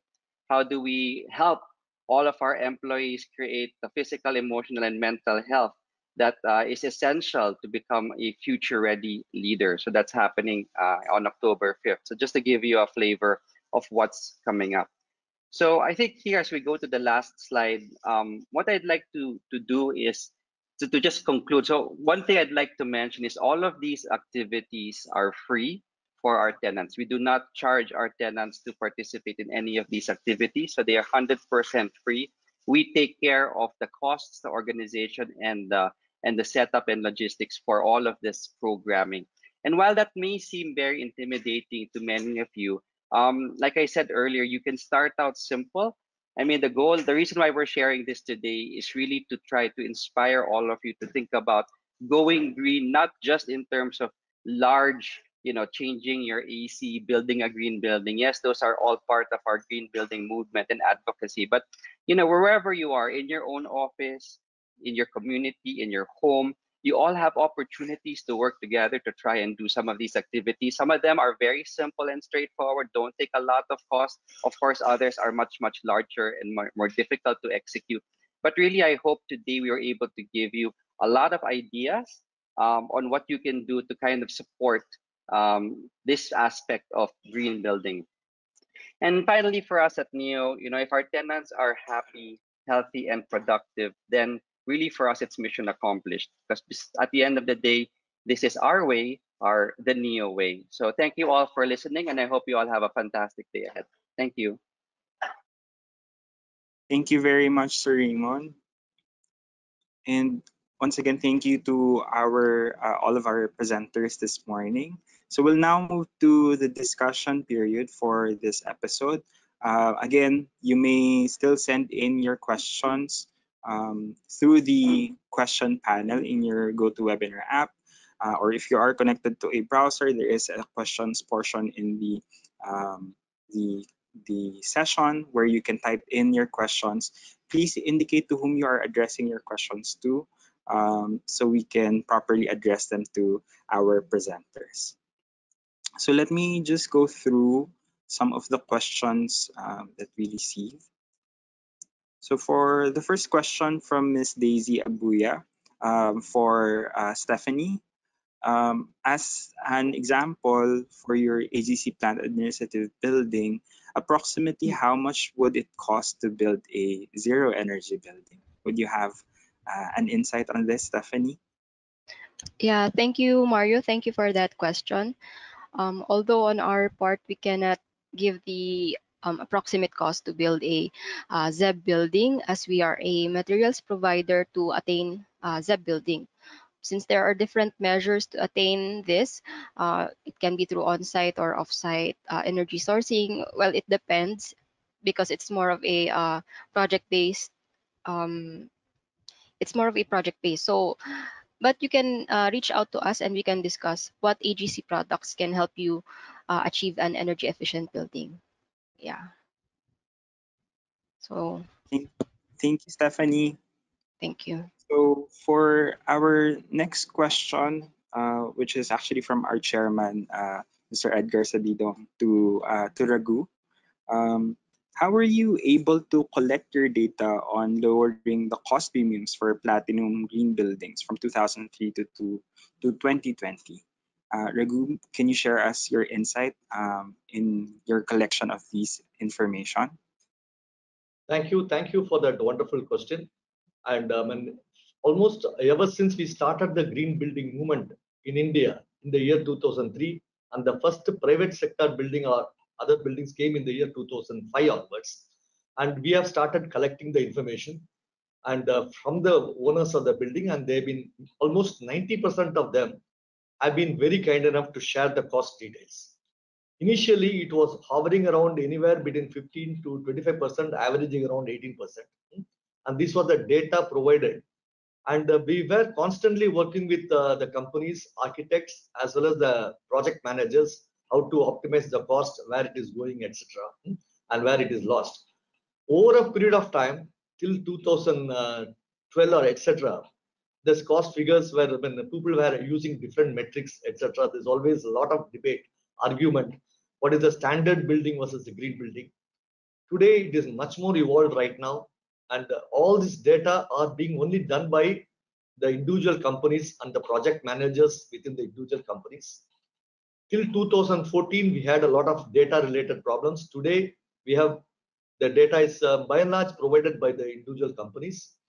That some of the transformation happened from 2014. What is the standard cost of a building versus the building that is getting completed? And when we were able to significantly bring down the cost, first the initial cost drop was mainly due to better design, better understanding of the green building concepts, and the material cost coming down because of volumes that has picked up on the material side. As late as 2014, we had this problem of quantification. Today, in fact, as on 2017 or 18 onwards, we really do not focus on the cost. And there is a tremendous market acceptance that green buildings have become very financially attractive. So what we do with the companies, by and large, they have their own comparison versus a standard building. And even the costing was difficult about 5 years back. Today, almost now everything is completely computerized, and the data is very clearly available. What the bill of materials before and what the bill of materials now. And so the cost figures are now from 2015-16 onwards, more reliable cost data are available from the project managers of the building, and they are able to share the building. And to be very honest with you, last 1 or 2 years, we have not much bothered about the cost because customers are also not bothered. Now it is fairly, they are confident that we are talking about very close to a zero figure, and they are straight away going ahead. And the energy savings and the material savings, and now the quality of life inside the building has become a very, very important point. So that is becoming a new way of life. And I would say the most of the new buildings which are coming up, especially the platinum rated buildings, and nobody is discussing about the cost in India. They are all believe that it is that is true. And if you really check the bill of materials and etc., it is also becoming true. And the data are full done only by the project management, which is presented to that the team owners of the building, and it is sometimes shared with the Indian Green Building Council. So this is the background, and the things are coming down, and especially the transformation has happened somewhere around 2014-15 onwards. And today, when almost every building, not much discussion happens on the cost at all, and it is more or less becoming a what do you call de facto point. Yes, green buildings are making financial business sense.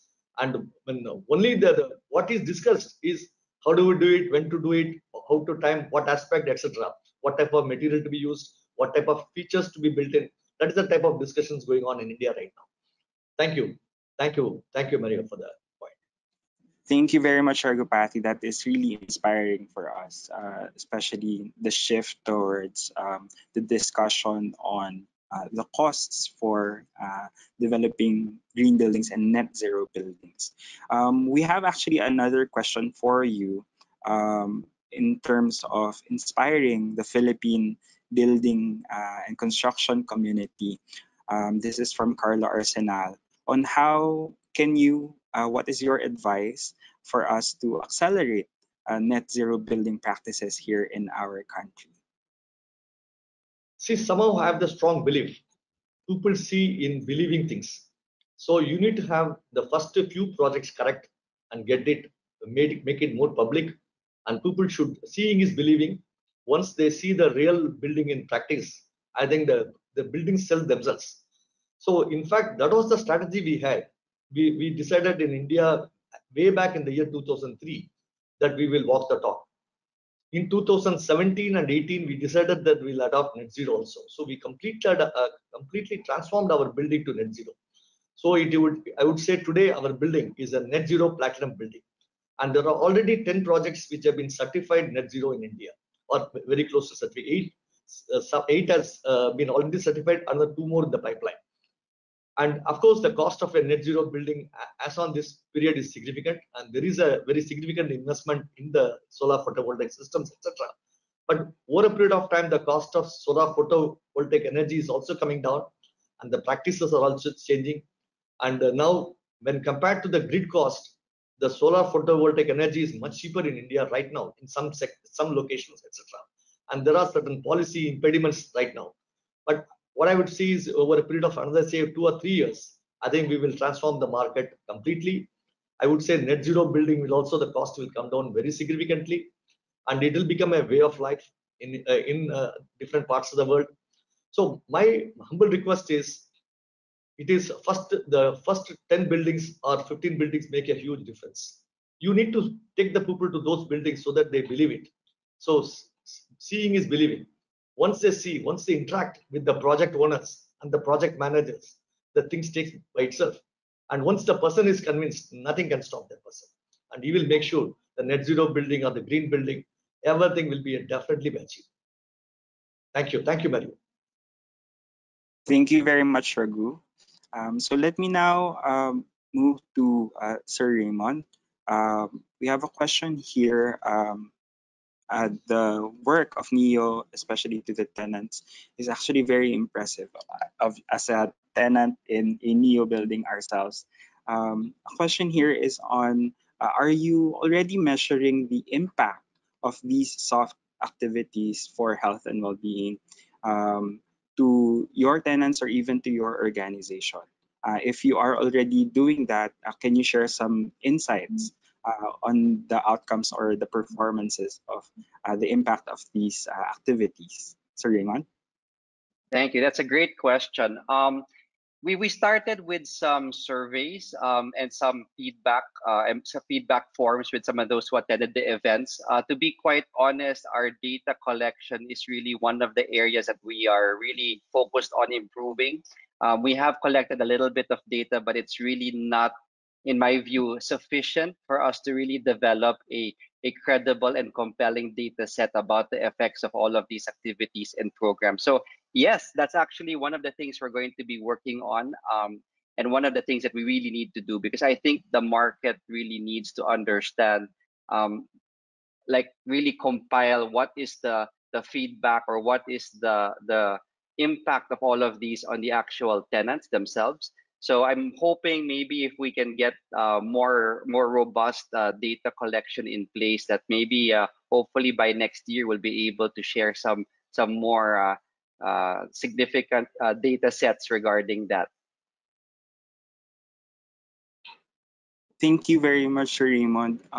In the interest of time, we might not be able to address the other questions, but maybe just to close, final insights from our presenters in terms of our global projects on net zero as well as health and well-being. How do you see, at least in the future, in the region or even in our country, are we moving towards some of these global goals?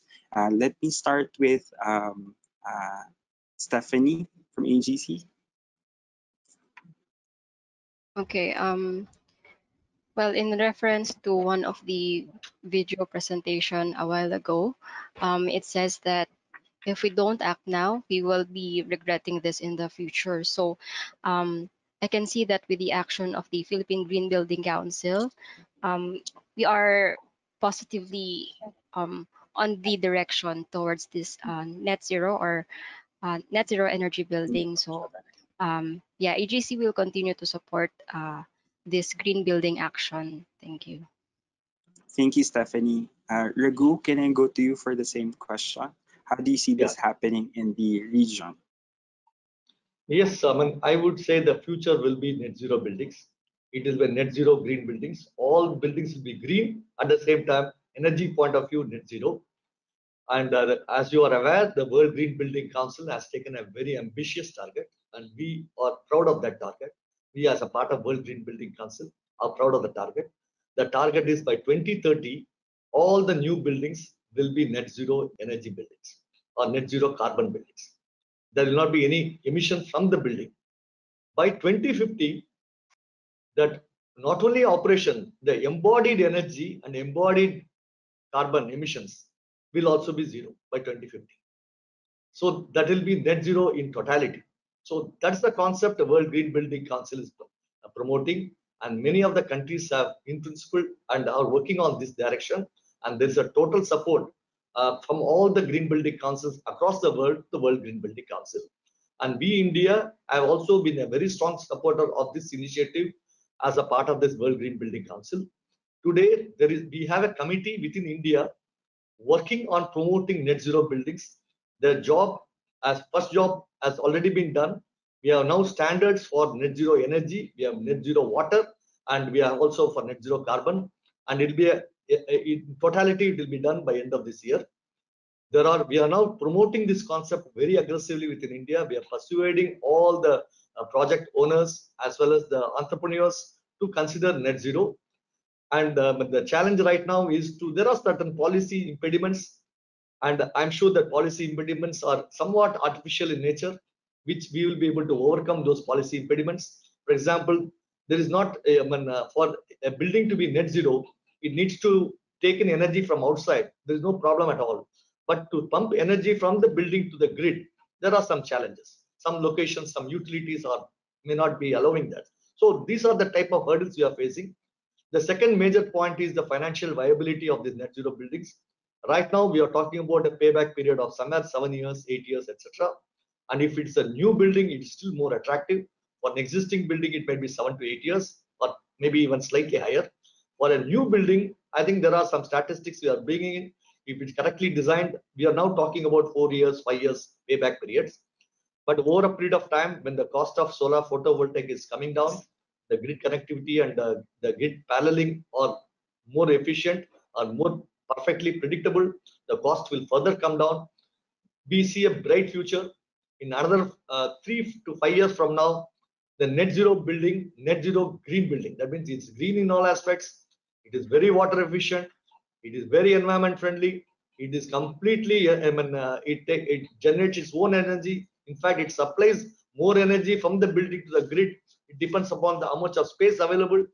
So it is going to be the order of the day. It is going to be the future. And those buildings will make more business sense. For example, if in India, I would say that the cost of energy, of a solar photovoltaic energy, is almost 60 to 70% of the grid cost. So it is financially very attractive to invest on solar photovoltaic energy. And that energy is fully under your control. And you still have the access. In case there is a problem in the solar photovoltaic energy, I can take the grid energy. Maybe I'll be paying very heavily for that duration. So in other words, I think the future will be net zero. And it is not only a commitment, it is also going to become a way of life. People will enjoy it. And it becomes a part of the beauty of the building. The solar photovoltaic cells and other systems will become part of a way of life. So thank you, Mario, for the wonderful question. Thank you very much, Raghu. That was great. Sir Raymond, the same question. How do you see this in our country? Yeah, I think for me, if you are on this call, if you're attending the episodes of the Building Green, I think we all share a common concern for the people and for the planet. So I think we're all there. We all have the same, I guess, passion and advocacy and concern. What I'd like to tell all of you now is you are not alone, right? If you look at the presentations, the World Green Building Council, the Asia Pacific Network, the local Philippine Green Building Council, we are here.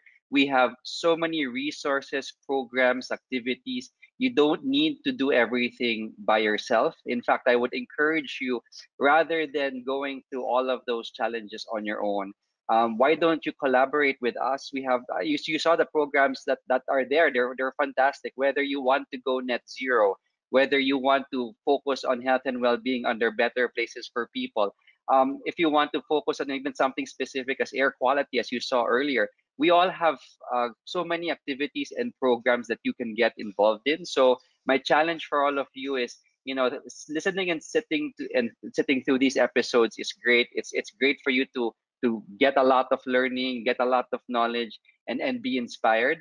But what we really need now is action and commitment. That's why the hashtag for World Green Building Week is Act on Climate. We need to start taking action, because endless presentations, discussions, and PowerPoints are not going to have an impact on the people and the planet. It's the specific actions that we're all going to take. So really want to challenge all of you to think about which of the programs we currently have that you would like to get involved in, and then join us. And together we can make a big difference. Thank you very much, Sir Raymond, and thank you to all of our presenters for speaking with us today as we talk about these global projects and hopefully inspire our industry to really take action and move forward in adopting and accelerating the adoption of net zero buildings and creating healthier green buildings in our country. So thank you, everyone. Thank you, Raghu. Thank you, Thank you Stephanie. very much. Thanks for the wonderful Thank you. opportunity. Very much. Thank you, everyone. Thank you, Mario. Thank you, Anna. Thank you, Chris. Thanks for the wonderful opportunity to India. Thank you. Bye-bye. Bye bye. Bye. Bye. See you. See you, Raman.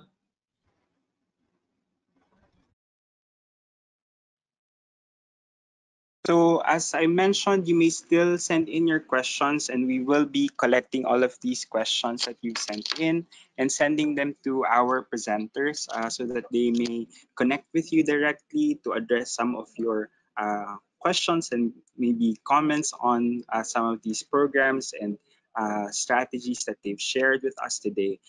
Thank you very much again to all of our speakers, Stephanie from AGC Asia Pacific, Raghupathy from India GBC, and Raymond Rufino from NEO. Thank you for sharing with us your programs on net zero and health and well-being. So for tomorrow, we will be having episode 13, the Verde Projects, which will feature some of our leading green property developers in our country. This will also be the last day for the World Green Building Week, showcasing some of the green buildings undergoing the Verde Green Building Rating System and certification. On Monday, we will have episode 14, The Women in Green Building, which will be our last public episode of our month-long celebration of our BG 2020 digital conference. So episode 14 will feature women from different sectors in the industry, and we will get to listen to their conversation on how they are leading positive change and transforming our market, which will also be followed by the official closing of our BG 2020 conference. So if you would like to participate in these episodes, please scan the QR code on the screen now or follow us at PHILGBC in our social media accounts to register for these episodes. Or for questions, you may contact the PHILGBC National Secretariat through events@philgbc.org. So thank you once again for joining us for this episode. We will see you in the upcoming episodes of BG 2020 Digital Conference, and happy World Green Building Week, everyone. Thank you.